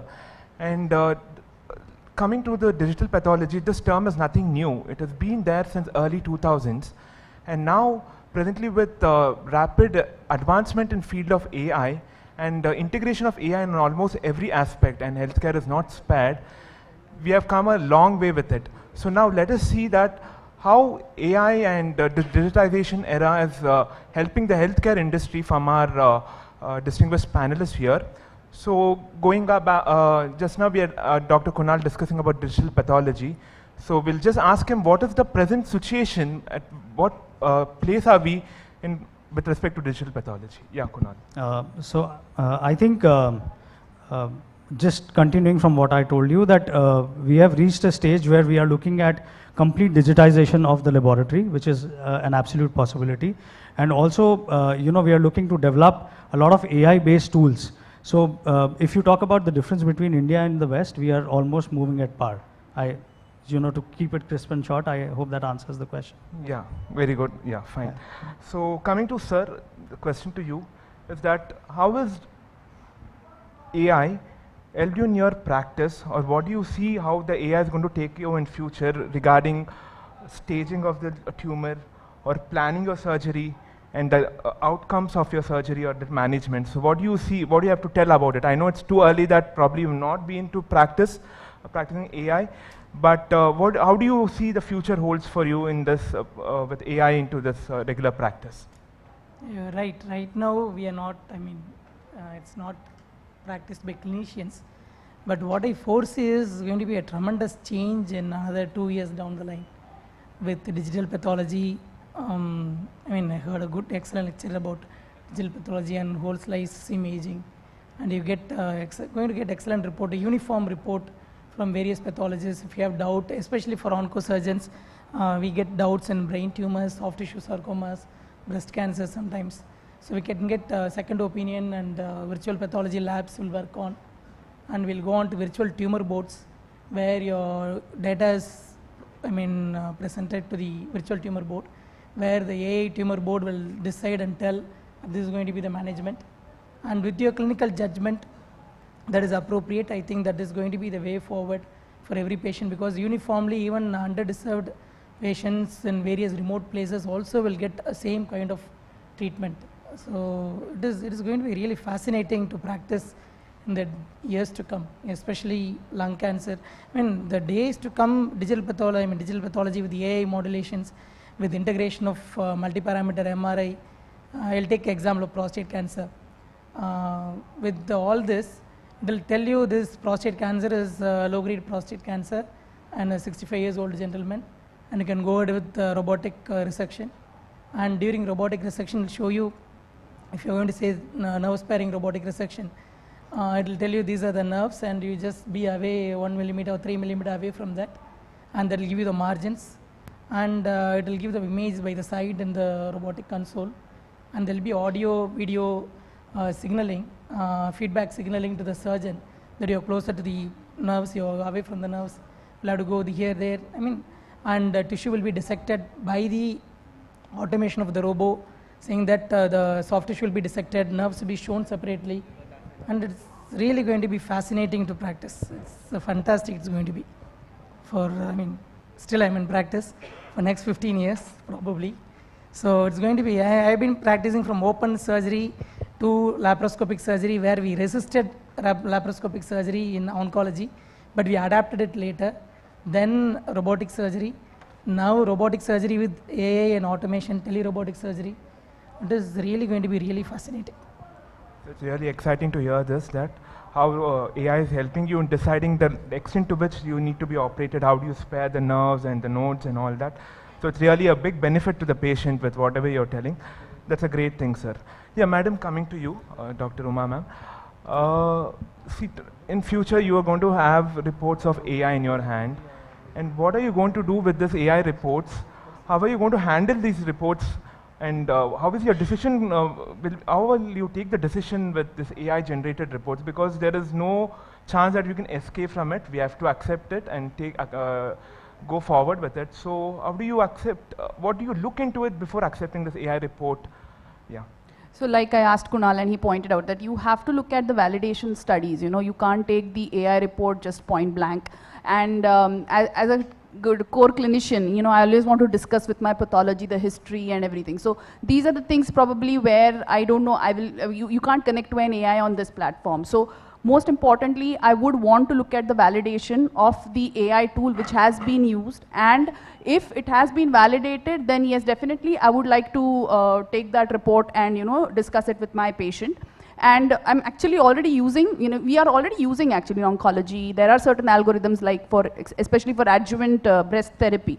You look at certain models like Predict NHS or Adjuvant, which is already, I think, partly AI based, where they are looking at a lot of algorithms and trying to predict whether these patients will actually benefit from chemotherapy or what is the magnitude of benefit from chemotherapy. So there is already, it's already coming up in our clinics. But yes, if you look at a pathology report, then definitely I would like to see the validation of the AI tool that has been used. Yeah, rightly said, ma'am. See, validation is very key, and for that validation, we need to have a very good data. One of the limitations of this AI-generated models, as what we are coming across, is that the data, quality of data is very important. Not even the kind of data that we are having. The quality and a very good data is very important for you to generate a very good algorithms. So if that data is very crisp and clear, ultimately your results are very perfect. If you compromise on that data, whatever results you have in your hand, it is just going to take you haywire. So, as Madam has rightly said, validation is the key, and with a good quality data, that is most and first and foremost thing that we should look into it. Yeah, ma'am, coming to you, you're from an administrative background presently, so I just want to know that with this AI implementation, how do you think the organization is going to get benefited? Okay, we've been talking about AI across for the last 2 or 3 days. And so the possibilities of use of AI seem to be immense, and it also seems like there is a lot of scope on what we can do. Finally, we need to pick up what we really want to do, what will benefit us. So looking at it as an administrator point of view, my concern would be what will benefit the patient and what will benefit the clinician, and as a hospital, the services to the patient in terms of our turnaround times, in terms of accuracy of reports. So a couple of things quickly which come to mind, which I feel perhaps an AI system may help, is like one is in our whole process of, I just heard, and we all are aware of that a lot of investigations are asked for, not used. And then there is a kind of a pattern to what a clinician orders. So the clinician behavior as well as the ordering behavior. So can then AI tool actually gives us input on what are the things which we are misusing or not using or wasting, which will bring down the cost to the patient and help us eliminate so that we have different ordering patterns. A clinician's data, can it be looked at with the consent of the clinician to understand which of the investigations they are asking for are giving them meaningful input? That could be another way. Again, that makes it a little bit more concise and fast way to get to the diagnosis without having a wasteful host of tests. I would also think as an administrator in a hospital, we like to give patients those preventive health patterns.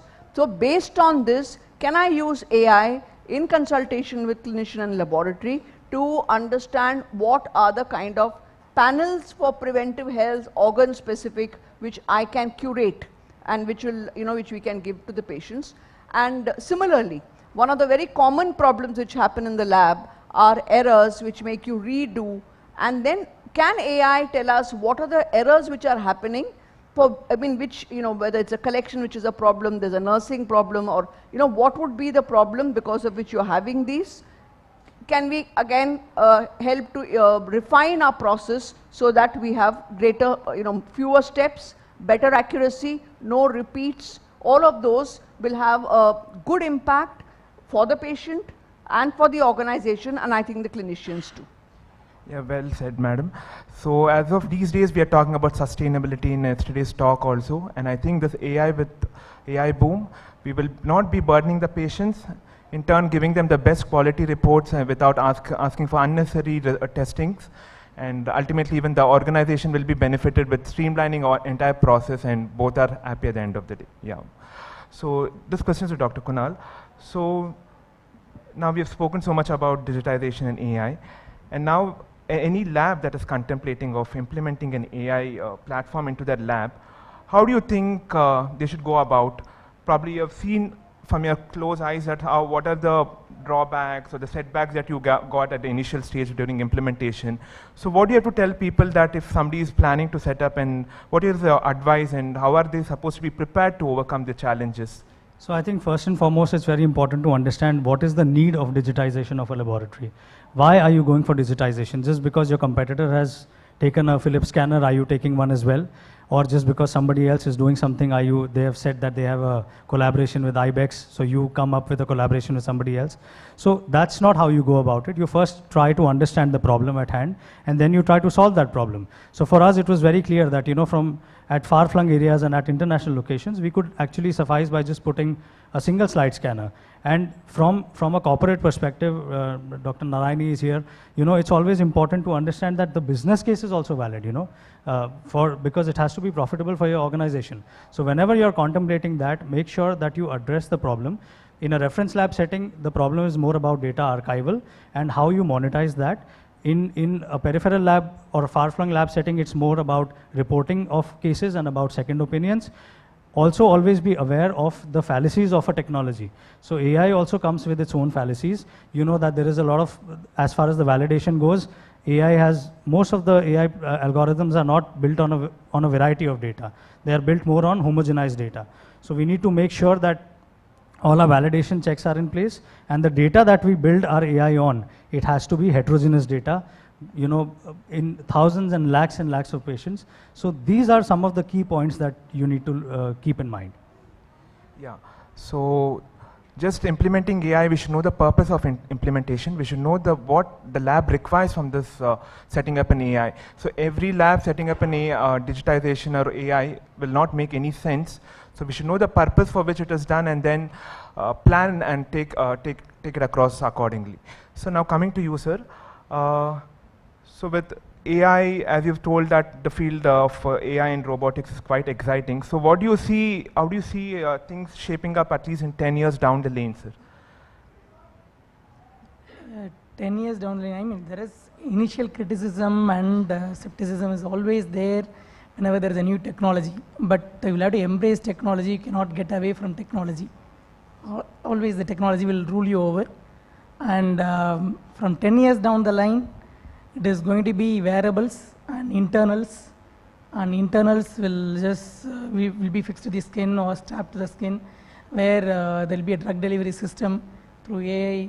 For example, if you take diabetes, if the sugar goes little high, and then they'll be delivering some drugs, and the lab will get a report saying that the sugar has gone up to 140.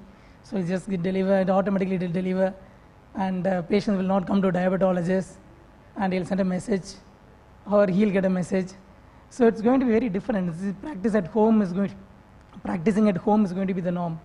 And even 10 years down the line, you'll have home GPs, where the automated GPs, the robo GPs, will go and then will have a compassionate talk with the patient, and then he'll just prick your blood and then say your labs values are fine.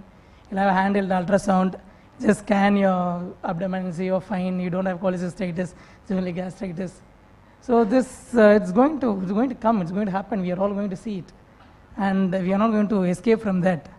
And when it comes to right now in 2030, probably digital pathology with AI, with imaging, all this going to be incorporated, and then it's going to give us a clinician what exactly we are supposed to do it. It's going to be a double check on our memory. See, what we do is right now we collect all the data, and then through our experience and with things, other information, we try to practice. Even when we started practicing, and I'm talking about 1986 when I was a MBBS student, there was no ERPR. 1992, when I became a 94, when I became a MSPG, everybody was given tamoxifen, a blanket, and in a government Madras Medical College. And in 1995, 96, 97, everybody was tested ERPR, not HER2/neu. And HER2/neu was tested only from 98, and then 2000 we gave the first trastuzumab in one of the major corporate. So now trastuzumab is standards. So HER2/neu is standard, Ka67 is standard, and Ka67 still is manual, IHC. So, but if you get a proper Ki-67 value on the monitor with AI technology, with digital pathology, we are much more sure that what we are dealing with. And it's going to be even further, like there is Oncotype DX and CAN is what Dr. Uma was quoting about tumor recurrence score and risk of recurrence score and breast cancer. So we have this will come in the day one with the tissue biopsy. The days are not far off. So you know which patient to be given chemotherapy, which patient to be given targeted therapy, which patient to be given immunotherapy, and tumor microenvironment site is going to be decided by the pathologist, and with AI technology, it will show you whether this tumor is this patient is going to behave well. There will be a predictive oncology, and that will predict what will be the recurrence score, what will be the survival pattern, because the data analyzing, validation of data is very, very important. But to my knowledge, people are collecting data for the last 15 years. I have given samples, tissue samples to some of them 15 years back, breast tissue samples. So it's not that the only thing is it has to be validated, it has to be sure that the data is good, the company is good. Otherwise, it's all going to come. It's going to be like smartphones. So practicing is going to be different, and it's not that doctors are going to be ruled out and physicians are not going to be ruled out, but we have to adapt to the technology and change ourselves in the way of practicing, and it's going to be a very easy way of practicing. For junior doctors it's difficult, for senior doctors it's very, very difficult, but those who adapt, it's going to be very easy. Yes, sir. Adaptability is the key. Only then we could go at it. Yeah, we have to adapt, because I have been adapting medicine since 1986. So I know the changes. And yeah, HER2 ultra low. Ultra. So even from APR we have come to ultra low, and then we go to robotic. See, to finish it, when we were open era, we used to apply staplers, manual staplers. Then it came Sureform staplers and laparoscopic staplers. Now we have robotic staplers, which says that once I put a rectal stump on the stapler, it says your pressure is too thick. Reapply it. It doesn't fire. It gives a command. It doesn't obey me. Wow, that's great. So I have to readjust it and then apply the stapler. Then it says you are ready to fire. Then I put one button on the press. Then it fires. Then it says your firing is complete. Then shows whether I have to fire one more cartridge or not. So I'm comfortable now. My patients are very safe. So my leak rates have come to 0 now. And I can go as low as possible, because the robotic instruments move around 360 degree, where my hand cannot move beyond this. Whereas my robotic micro instruments, micro tip can move around all 360 degrees. You can go as deep as in the pelvis. So technology is going to help the clinicians, help the surgeons, help the patient. It's all going to be very helpful. Yeah, just a classic example that he's told how robotics and AI has helped him to, even every suture or a clip is being commanded by an external person. So great, and, sir. This is really amazing. I know we'll get something much better in future years. Yeah, much better is going to be nanobots and microbots and nanobots, where you send a nanobot through your laparoscopic robotic port. It will go inside with the suture material. It will do the anastomosis. Say I have completed. It will come out. What more do we want? And you just have to watch. Yes. You just have to watch whether this fellow is going to the right side or not. And that also he will be perfect. See, now as surgeons we will say that spinal flexion mobilization is difficult. This fellow will walk in and then mobilize the whole thing, will come down. And will say I am done. So it's going to be very fascinating and exciting. Definitely. Yeah, Uma madam, this question's to you. So tomorrow when you're having an AI-based report, how are you going to communicate with the patient? What are you going to tell the patient? See, you are clear from your side that, okay, there's an AI report, I'm going to trust it and we will move ahead. But again, when you have to take an informed clinical decision, it becomes very important that the patient is put into the loop and you have to explain them pros and cons, the limitations, and any untoward incident. How do you have to, all this has to be conveyed when you're taking a decision. So how do you explain it to the end user? So like I said, I've currently used only the Predict NHS tool. So that is how I explain, because the whole thing comes out and I tell them that this is what it is, and these are the results, and it has been validated in whatever.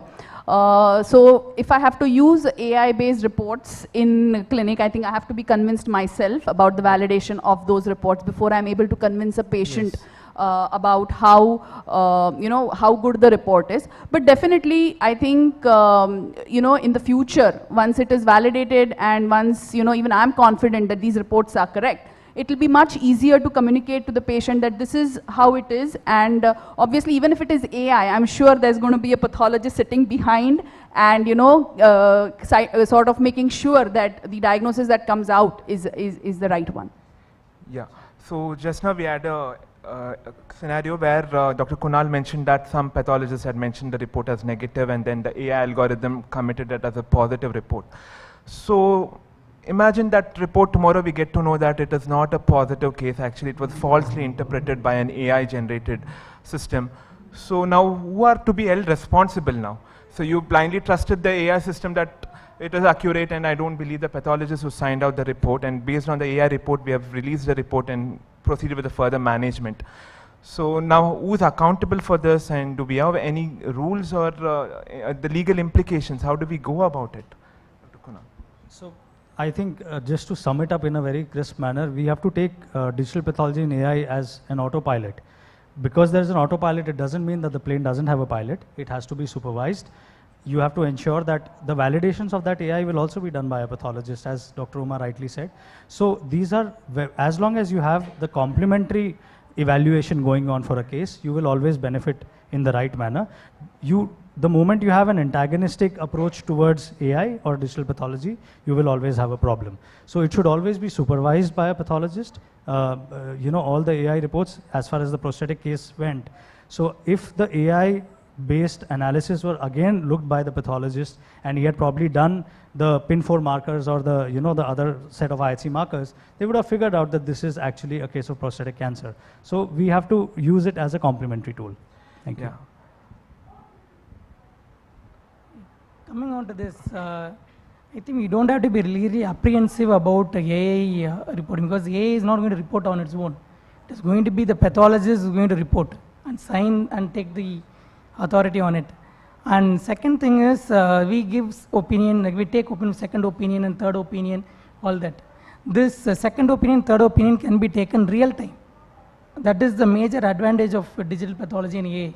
Dr. Kunal can see the slide same time, and my friend in Mayo Clinic and MSKCC can see the slides same time, and three of them can come to a conclusion that this is what the pathology is in a difficult case. So it's going to be really tremendous information for the pathologist who are going to finally report, and he'll be saved of most of the things. Here now it's subjective. It's more of subjective pathology reporting, which we have to take it because we know the pathologist well, or he is in our own center. So it's not going to be like that. It's going to be standardized. It's going to be international. Wherever there is doubt, it will be compared with, take opinion, real-time opinion from other pathologists who are equally good. See, for Mayo Clinic is known for musculoskeletal pathology. So if there is a doubt for Kunal, he can always send it to Mayo Clinic and then get an opinion immediately. So real time. So it's all going to be complementary, and it's going to be very, very fascinating. So I'm quite positive on it. And I think we don't have to be apprehensive about AI or digital. We have to use it, and clinically, even one step beyond this, the patient name, age, the electronic health record, and the lab values, digital pathology, and your radiology imaging, everything will be put in one folder, and AI will tell you this is what is going to happen. And through the clinician, we will have to just communicate. And this will tell you these are all the NGS testing, this is the genomics, and this is genomic printing, this is what you are going to treat. You are going to treat the patient with immunotherapy or target therapy. There is no role for chemotherapy. That's how the practice is going to be in another 10 years down the line, or even 5 years down the line. And when we come to regenerative medicine, 3D genomic printing has come, where the organs will be 3D printed, it will be developed. So for liver transplant, you don't have to wait for donor. Kidney transplant, you don't have to wait for donor. So that will take a blood from you and then create a kidney for you, and then they have to just go and fix it. The robot will go and fix it. All that you need is just supervise it. So medicine is going to go many-fold ahead in 2050. I think whether we are all there or not, it's going to be very different kind of medicine. That's why I told you yesterday, it's going to be a mental health pandemic. All of us are going to live for more than 100 years, and we don't know what to do. Most of us will have smartphone and will be jobless, and will be scrolling around YouTubes and Facebook and all sort of fiction things, and we all become sick and depressed, and better to take up psychiatry than clinical medicine. So we'll have more patients and more money. So rest all will be taken care. Thanks. Thank you. Thanks. So great words from you, sir. But we should always be optimistic and hope things will be good, not this bad as you scared us. It will be very good. It will be too good. So that's a problem. Anything too good is a problem. So, I mean, but it's going to be fascinating. It's going to be good. It's going to be interesting. There will be all 100 plus years, people will be playing pickleball and all that. It will be fine. So nothing wrong. Okay, the soothing words were that the onus again lies on the pathologist, even if with the digitization. So that is quite soothing to listen to me as well. So yeah, ma'am, this one last question to you. With artificial intelligence and digitization, lot of data is getting accumulated, and there is an issue with the storage of the data. It takes up immense amount of storage space. And another thing is the data privacy issue. Data can be easily hacked with all this. So how are we going to protect it, and do we have any regulatory body to supervise all this? It's because very crucial data can be used for any other wrong purposes. So how do we keep a check on it? This is a question which is now being looked at by everybody, not just the laboratories, in the hospital also. We not only generate a lot of data, we have a lot of personal data, and somehow the way our processes are, if you look at it, we tend to very freely share that data, and we don't have a way of economizing on that user personal data. It's the way we practice it. Now there are regulatory bodies which are coming in, and very clear guidelines on data privacy are very much listening, and our organizations are very seriously adopting that as well. So you have very senior level people in an organization who are role of being a data privacy person who's handling that. Now, how are we doing it? We are now looking at where are the areas where you can do without this information, what are the number of times you don't kind of pass it on and decrease this thing. So already in our in the photo system, we are very actively looking at where are the areas where you can minimize and how you can hide information which is not wanted. So do I have an answer to give you straight out which tells you exactly how it's going to happen? No, I don't know. Are there regulations? Yes, they are very serious regulations. Are we adopting this? Yes, we started adopting it. Have we got a clear roadmap on how? We are figuring it out as we go. But yes, this will happen. So data privacy will come in quite well, and it will be worked out, and we'll find a way to be compliant with it as well. Yes, so data privacy, I think things are going on in a good pace. Probably few years down the lane, it will be very clear, and the data will be saved and stored in a very safe fashion. So I think that is not a big worry. So just winding up this panel discussion, do we have any participants, delegates, do you have any questions? I think in the interest of the time, we'll have all questions discussed during a long lunch that we'll take, but we don't have time for questions now. So one last question, if Dr. Kunal, do you want to close up with any statement, anything you want to tell finally? For all the panelists specifically, anything else you want to share? No, so I think all the things have been discussed in detail. Sir has also highlighted, ma'am, Dr. Uma, all of them have highlighted everything in a lot of detail. We have come to the age of digital pathology and AI. We are actually even looking at AI around genomics data, which can predict, what biomarker or what immunotherapy, what targeted treatment would be beneficial out of a lot of targets that we acquire. I would just like to sum it up in the same fashion in which I did my talk. Like Charles Darwin said, we have to be the most adaptable species to make sure that we live or we sustain the longest. This is the age of digital pathology and AI, and it's just here not just to stay, but to grow as we move along the time. Thank you. Thank you, panelists. Yeah, thank you, I would request Dr. Nagarjun to please felicitate all our panelists.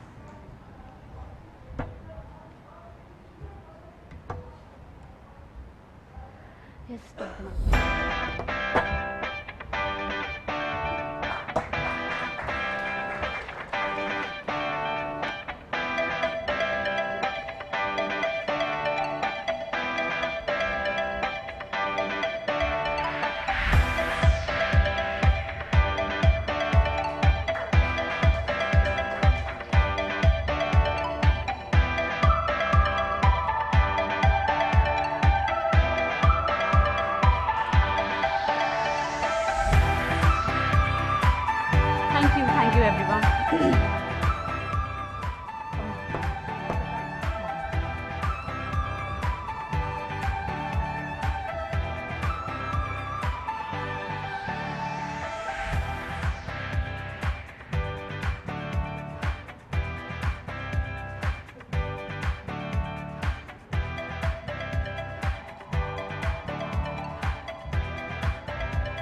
Moving on to the next session, as part of the IHH Quality Summit, we invited paper presentations and poster submissions. So we are going to showcase 3 winners and their work over here.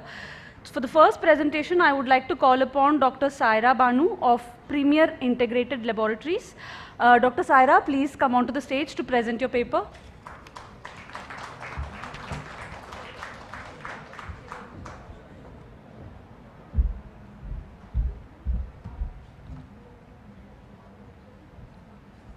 Okay, good afternoon everyone. Thanks for giving me the opportunity to share the project on value-driven outcome diagnostic improvement in adenoma detection rate. Okay, this is my QIT team involved in this project. Okay. So in baseline colonoscopy, the adenoma detection rate serves as a primary quality indicator, which is associated with, which is known to be inversely associated with the risk of incident and fatal CRC. So the preliminary data from IH Malaysia show that there's a decreasing trend in ADR, and we noted that it was below than 25%. So by identifying and removing precancerous polyps, actually can reduce the CRC incidence and mortality greatly. So therefore, accurate detection of ADR is important, and missing this can actually adversely increase the risk of mis-SRC. So this has been reported in patients with low ADR, and this compared to those patients with the highest ADR. So in 2019, IH Malaysia have initiated a value-driven outcome project on colonoscopy to monitor the performance of colonoscopy across all IH Malaysia hospitals. So what they found is there was a low ADR rate was found and low CA detected in 4 hospitals. So we further map the lab that is actually processing the samples coming from these hospitals.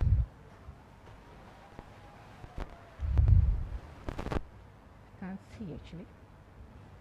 Okay, so apart from the routine assessment that we do, internal audit that we do routinely, this audit assessment was done mainly for the purpose of this project. So this audit was referred by, it was done by 3 subject matter experts, and the audit reference was MS 518189. And during the audit, the reference that we used was the lab with the highest ADR quality. And in the audit, during the audit finding, we found that lab A actually has 2 outliers. It has an inadequate fixation, mainly for the samples fixed in, for urgent cases. It was fixed as less than 6 hours. Apart from that, also samples were found to be undersampling for colon polyps. Whereas in lab B, we found that there was a suboptimal staining. This was reflected in the external quality RCPA.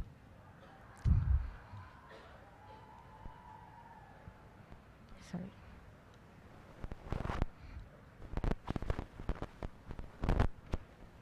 Okay, so root cause analysis were performed. Sorry. A bit, can someone help me on this?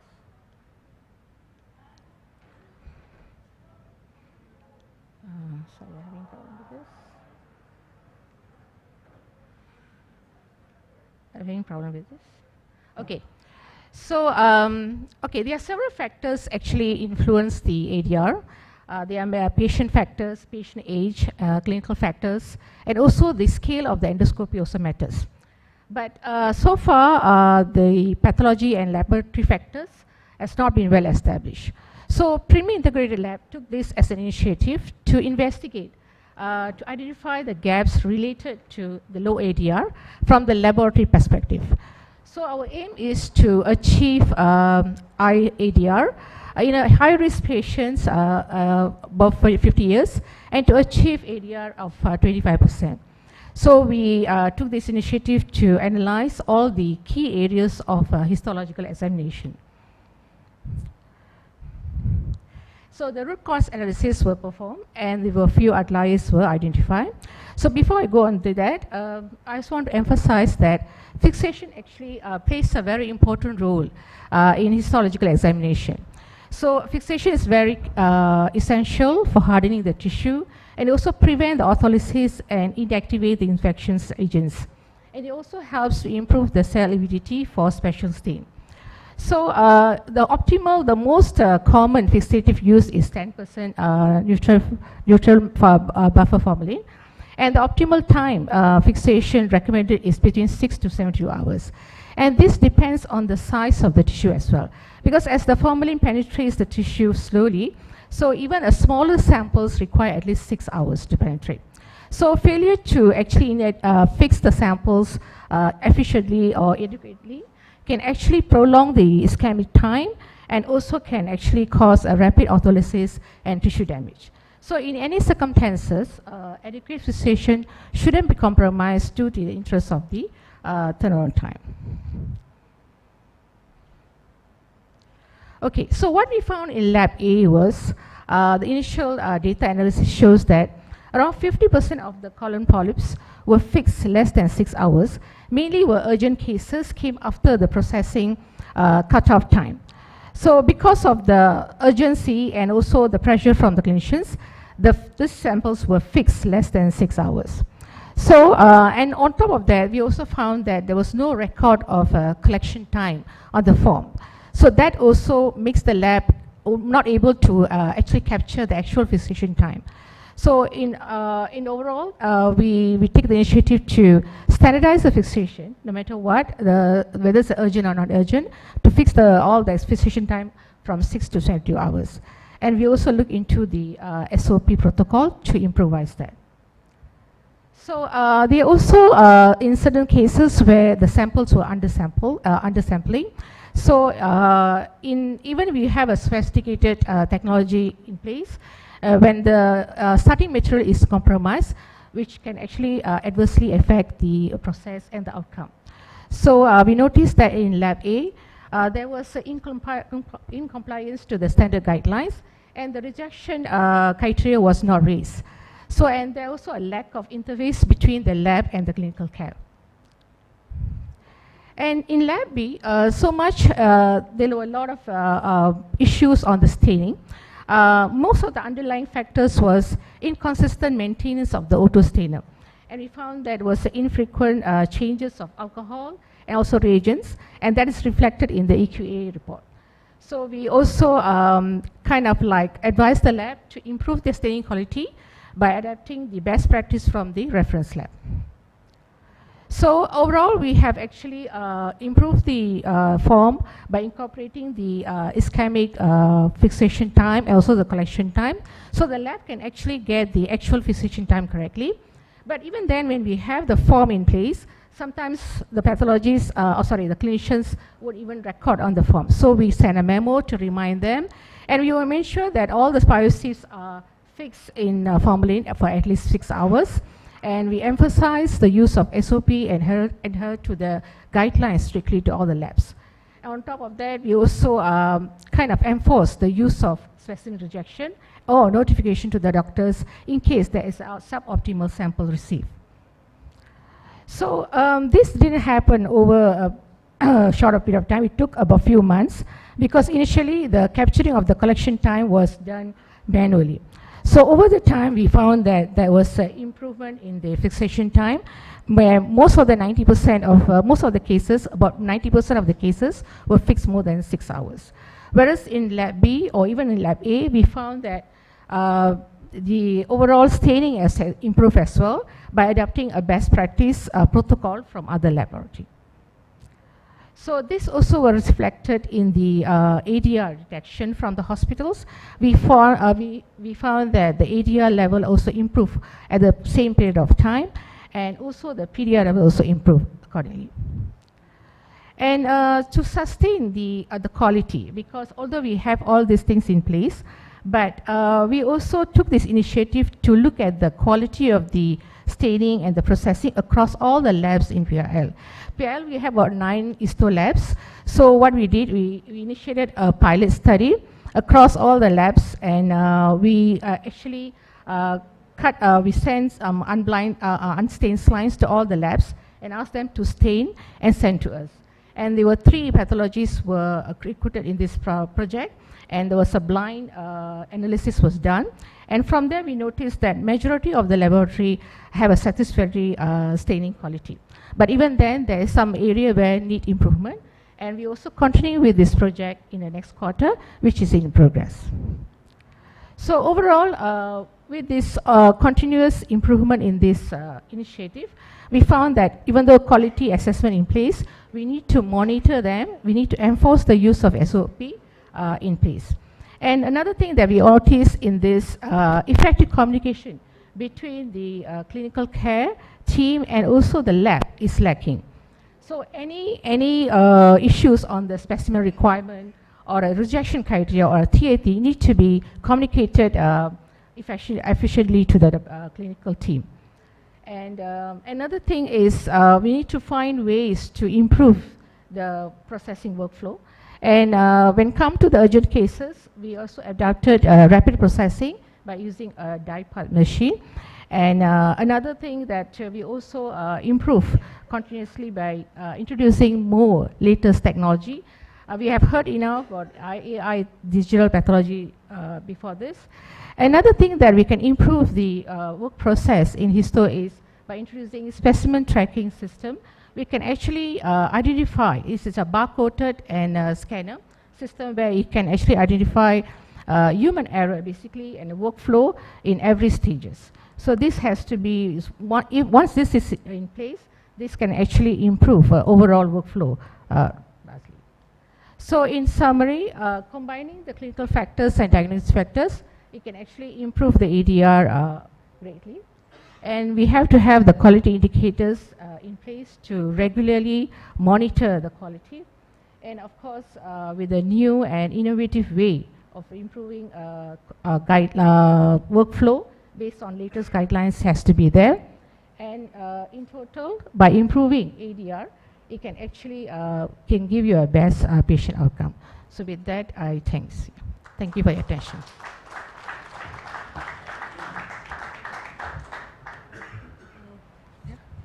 Thank you, Dr. Saira. I would request Dr. Abha to please come on the stage to felicitate Dr. Saira. Dr. Saira, a moment.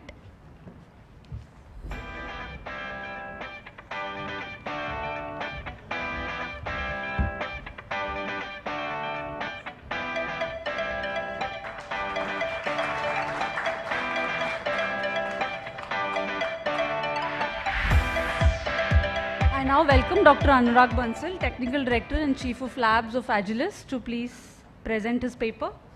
So we are really running short on time, so this is to move forward. Moving forward is good afternoon, everybody. The time allocated to me has been further shortened, so I'll try to do the justice required. A lot has been talked about improving turnaround time and precision in the laboratory, and this is what we did in this project.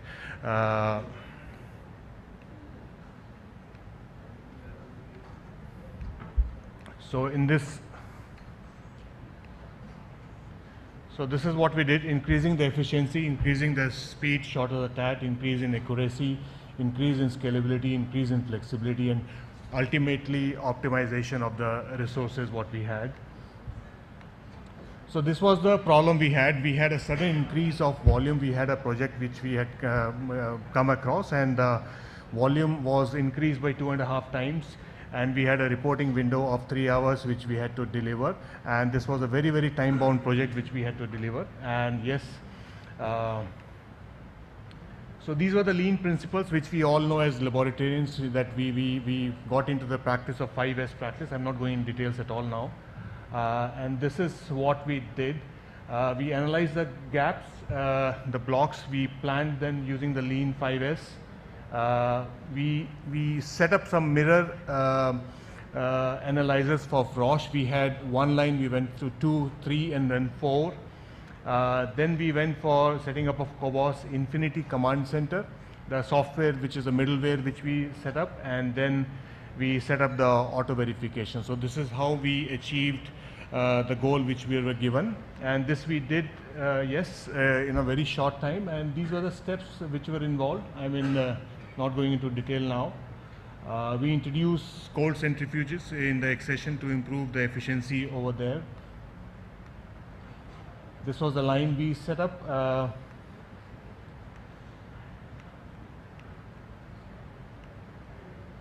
The Cobas pure lines, the 4 mirror images we set up.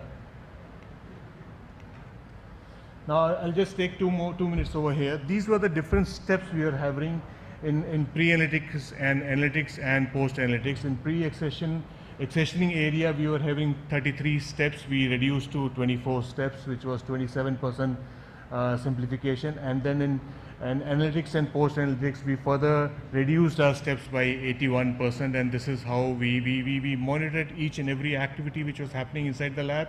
We applied the 5S rule and saw wherever we could bring efficiency, and this is what we achieved. So the down graph is showing the pre-Cobas, which is the Roche platform, and the post what we achieved. And then came the auto verification.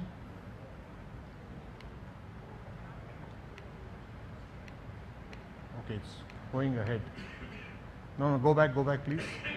Go back. One more back. So this was the auto verification where we set the rules, and this is little, I'll take a minute over here. We hold the results when the IQC fails, QC review, online analyzers, rejection tools were applied, hold and rerun when above the tolerance range. So like this, we defined the rules, and we really brought efficiency in our reporting doing this. Next slide. This is how we set up the auto verification, the setup of the rules, then user assigned testing, and then we go live. And this we did step by step. We were doing 50% of auto verification, then 60%, then 70%, and then ultimately we have gone up to 87% of auto verification for the samples for these chemistry platforms. And this is how we were able to meet the target of 3 hours once the sample reaches the lab. So accessioning and reporting and report release. Next slide. Oh, no. Previous one. So this is what happened in phase 1 and phase 2. We went up to 87% of success. And then in chemistry, if you see, we were previously 88%, we went to 97.3%, and immunoassay from 82.7% to 95.6%. And ultimately, because of these optimization, because of the optimization processes we did, ultimately there was a reduction of manpower required for that particular section, and we utilized that manpower in some other activity. So ultimately there was a optimization of the manpower also. Next slide. So this created a high time impact for us, putting more analyzers, studying the process, how we were doing the processing of the samples and auto verification. And this has really helped us not only in this project, also the customers, where we are able to now service in the same day by even 8 o'clock, 9 o'clock in the night, we are able to release the results to all the patients. Next slide. So this is what we are trying to show. The accessioning time reduced from 250 minutes to 135 minutes. Our 90% of the production TAT was within 135 minutes on the right side, what you're seeing. 80% of the TAT was within 120 minutes. The average TAT reduced to 60 to 65 minutes, and the EPIC benchmark, which I've seen some articles on that, is 70 minutes. So we went better even though in the publications. Next slide. This is the graph on the auto verification. We started at 5% and ultimately at 87%, and the post-analytical TAT, this is how it got reduced. Next slide.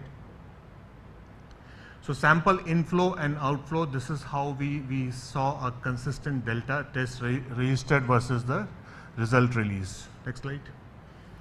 This is the same thing. Next slide. So this was the ultimate result, 87% auto verification. Yes, we reduced 75% of the paper usage, 21% simplification in accession, 81% within the core lab. 90% of the production TAT end-to-end lab TAT reduced from 250 minutes to 135 minutes. And yes, we had the real better optimization, better utilization of the manpower. So this is what the project we did, and so in very brief, this is what we did, and this is what my paper was, what we did in the lab. Thank you.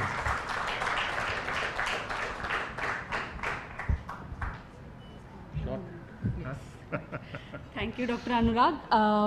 Dr. Abha ma'am, please felicitate Dr. Anurag.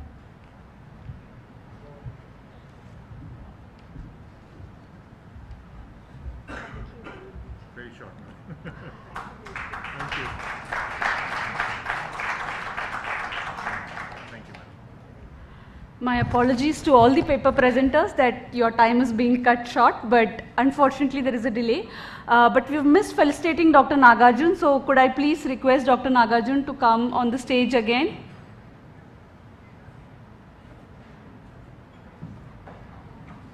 Dr. Abha, request you to please do the honors.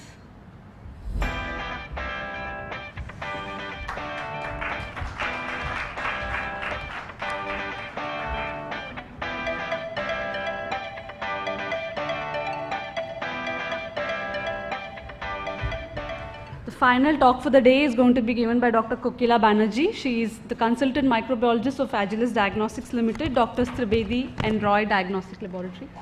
Ma'am, all yours. You can use the mic so that your voice doesn't get lost. Good afternoon, everyone. My talk is on an unusually high rate of NTM positivity seen in the mycobacteriology department. Culture is the gold standard for TB diagnosis, although we see loads of new tests coming up. For culturing a sample for TB diagnosis, we need to decontaminate the sample. Now, the decontamination procedure leads to killing of normal flora that is present in the sample, but it also leads to killing of TB bacilli and also the non-tuberculous mycobacteria that may be present in some of the samples like urine, sputum, bowels. So, for any mycobacteriology department, the rate of isolation of non-tuberculous mycobacteria should fall within 1 in 5%. If the rates are lower, that means your decontamination procedure is harsh, and if it is higher, that means you're not decontaminating properly, and therefore there's a higher rate of non-tuberculous mycobacteria. There are loads of species of non-tuberculous mycobacteria. In the Western world, NTM is more common as a source of infection because TB is not endemic, but in developing countries it's TB that's important, but NTM we do see in patients with port wound infections, pacemaker implants, and as well as in COPD patients where NTM infections are being increasingly reported. To prove NTM's pathogenicity, we need to look into whether the patient is a direct smear positive, the symptoms are matching with the sample report and all, and not. This was a study that was conducted for a 12-month period. During September 2023, we saw an unusually high rate of non-tuberculous mycobacteria infections, the rate being as high as 10.8%. For majority of the cases, we saw that there was no direct smear positivity or the clinical history and the symptoms did not match with the reports. Before the problem, once we noted that, then we looked back into our data, and from Jan to August we saw that the NTM positivity rate was only 4.15%, so which was within normal limits.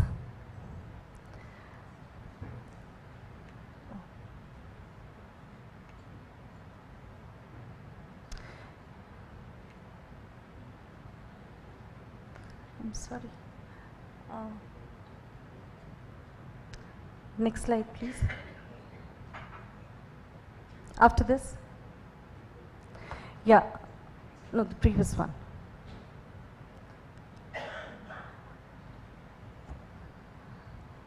The previous one, can I just have a look? And the one before this? Okay. After that. The next one. Yeah, after that again. So we looked into all our procedures, the QC of the environment, the sample collection protocol, the QC of instruments, media and all. Everything was under limits. There wasn't any problem with any of them.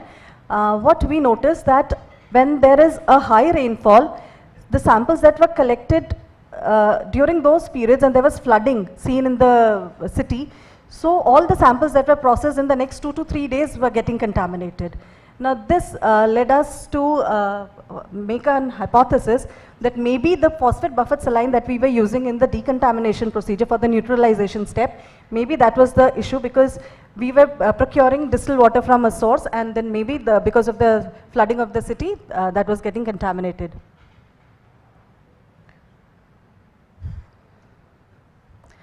So with this hypothesis, what we introduced, we did a double autoclaving of the phosphate buffer solution and aliquoted it into smaller amounts so that one day phosphate buffer could be used on the same day itself, and we did not have to carry it over 2 to 3 days. And a random sterility testing was conducted. Monthly monitoring of NTM isolation rates was started henceforth. Post-intervention, we noticed that our NTM positivity rates had come down to 3.3%, again within the normal limits. So this is how we went before the problem period and then after the problem period. Here I would just like to point out that in the month of Jan, we again saw a spike, but then that was not because of any contamination, but then there was a clear correlation with the patients. There were more number of port wound infections in that period, because winter is the time where number of elective surgeries take place for gallbladder stones and all. So in that period, once we actualized the level of NTM rate, it was within normal limits. So this is how it went. So the QC of distilled water needs to be checked. Wherever we procure it from, they always test it for a physical and chemical analysis, and at most a coliform count can be done. But a non-typicalist microbacterial culture is never performed on the distilled water that we use in the lab. So an excess of rainfall can lead to flooding of the water supplies or pipelines. NTM positivity rates declined immediately soon after we introduced the steps. Decontamination procedures need to be well balanced so that we neither miss out on the NTMs that are actual pathogens, nor do we kill our Mycobacterium tuberculosis isolates. So pre-analytical errors on part of the lab cannot be pardoned, hence a high degree of surveillance is required. Thank you.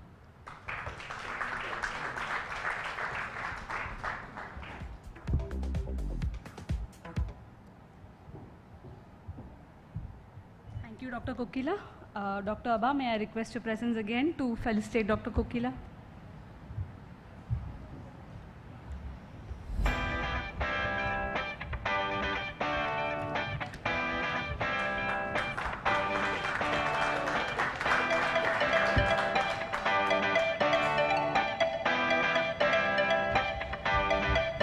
Thank you, Dr. Abha. So to close the session and to give the closing address, I now welcome Mr. Ashok Pandit, Group Chief Corporate Officer of IHH Healthcare, to close the session, please.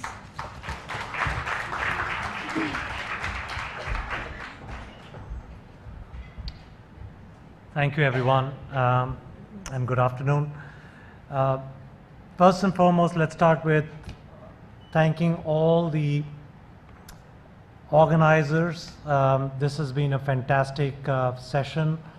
I would also like to take the opportunity to thank all of you, all the distinguished speakers who've taken time to come here, all the participants, all the people who've come from our different labs from Malaysia, Singapore, Turkey, and of course from India. I also see some participants coming from Hong Kong.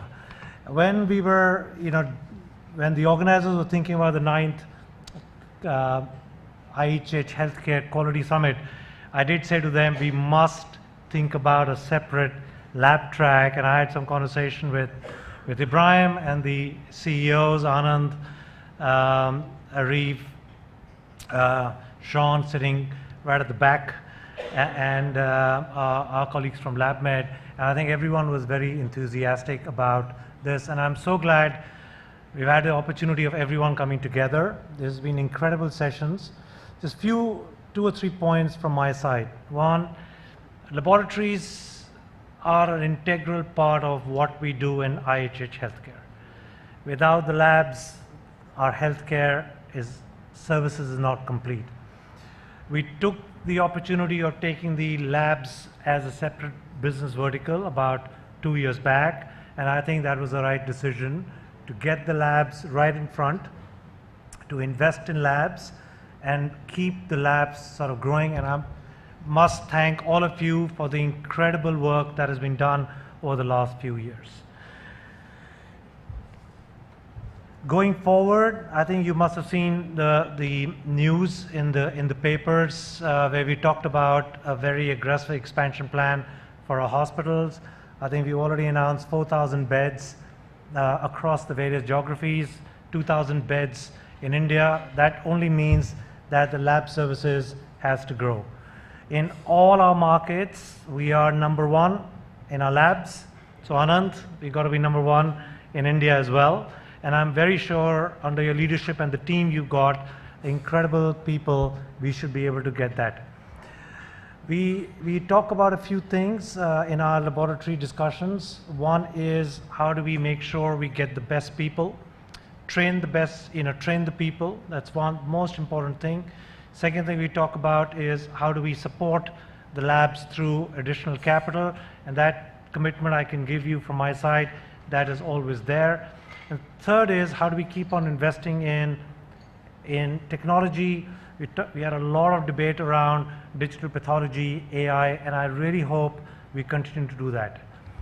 As healthcare professionals, there are three things that always come to my mind: access, and labs need to play a critical role in providing access and making sure more and more people in our communities can avail of our services. The second is quality, most important and super important for our laboratories. And third is cost. How do we make sure we're able to provide our services at an affordable cost?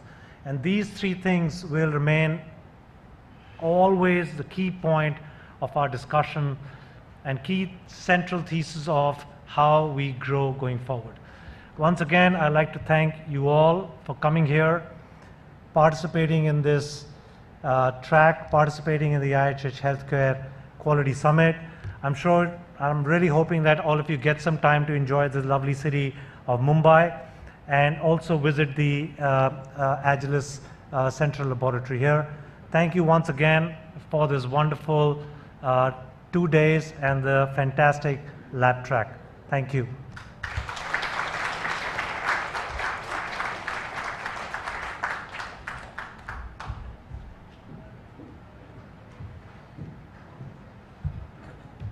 Thank you, Mr. Ashok. A few announcements before we close for the day.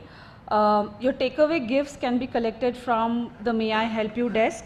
Photos of yourself can be viewed under the app. If you've downloaded the app, you can view all your photos in the profile section of the app. Posters, all the posters that we've received for the summit can be viewed in the posters section. And the buses for the hospital tour will leave at 2:15 p.m. from the landing gate. We've also received a small day 2 highlights video from the events team. Can we please play it?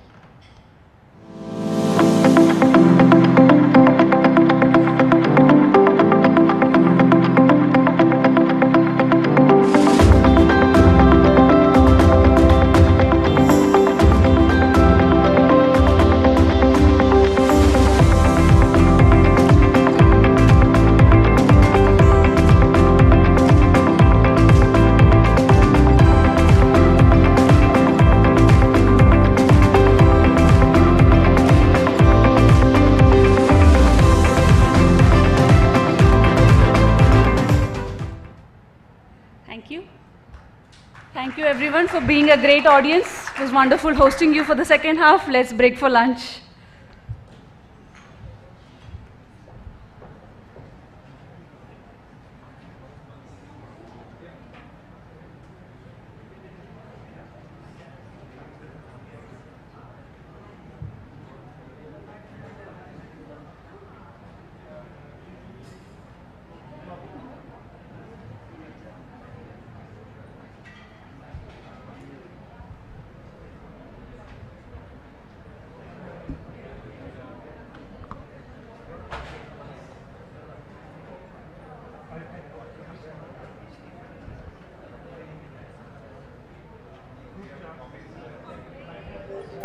Thank you.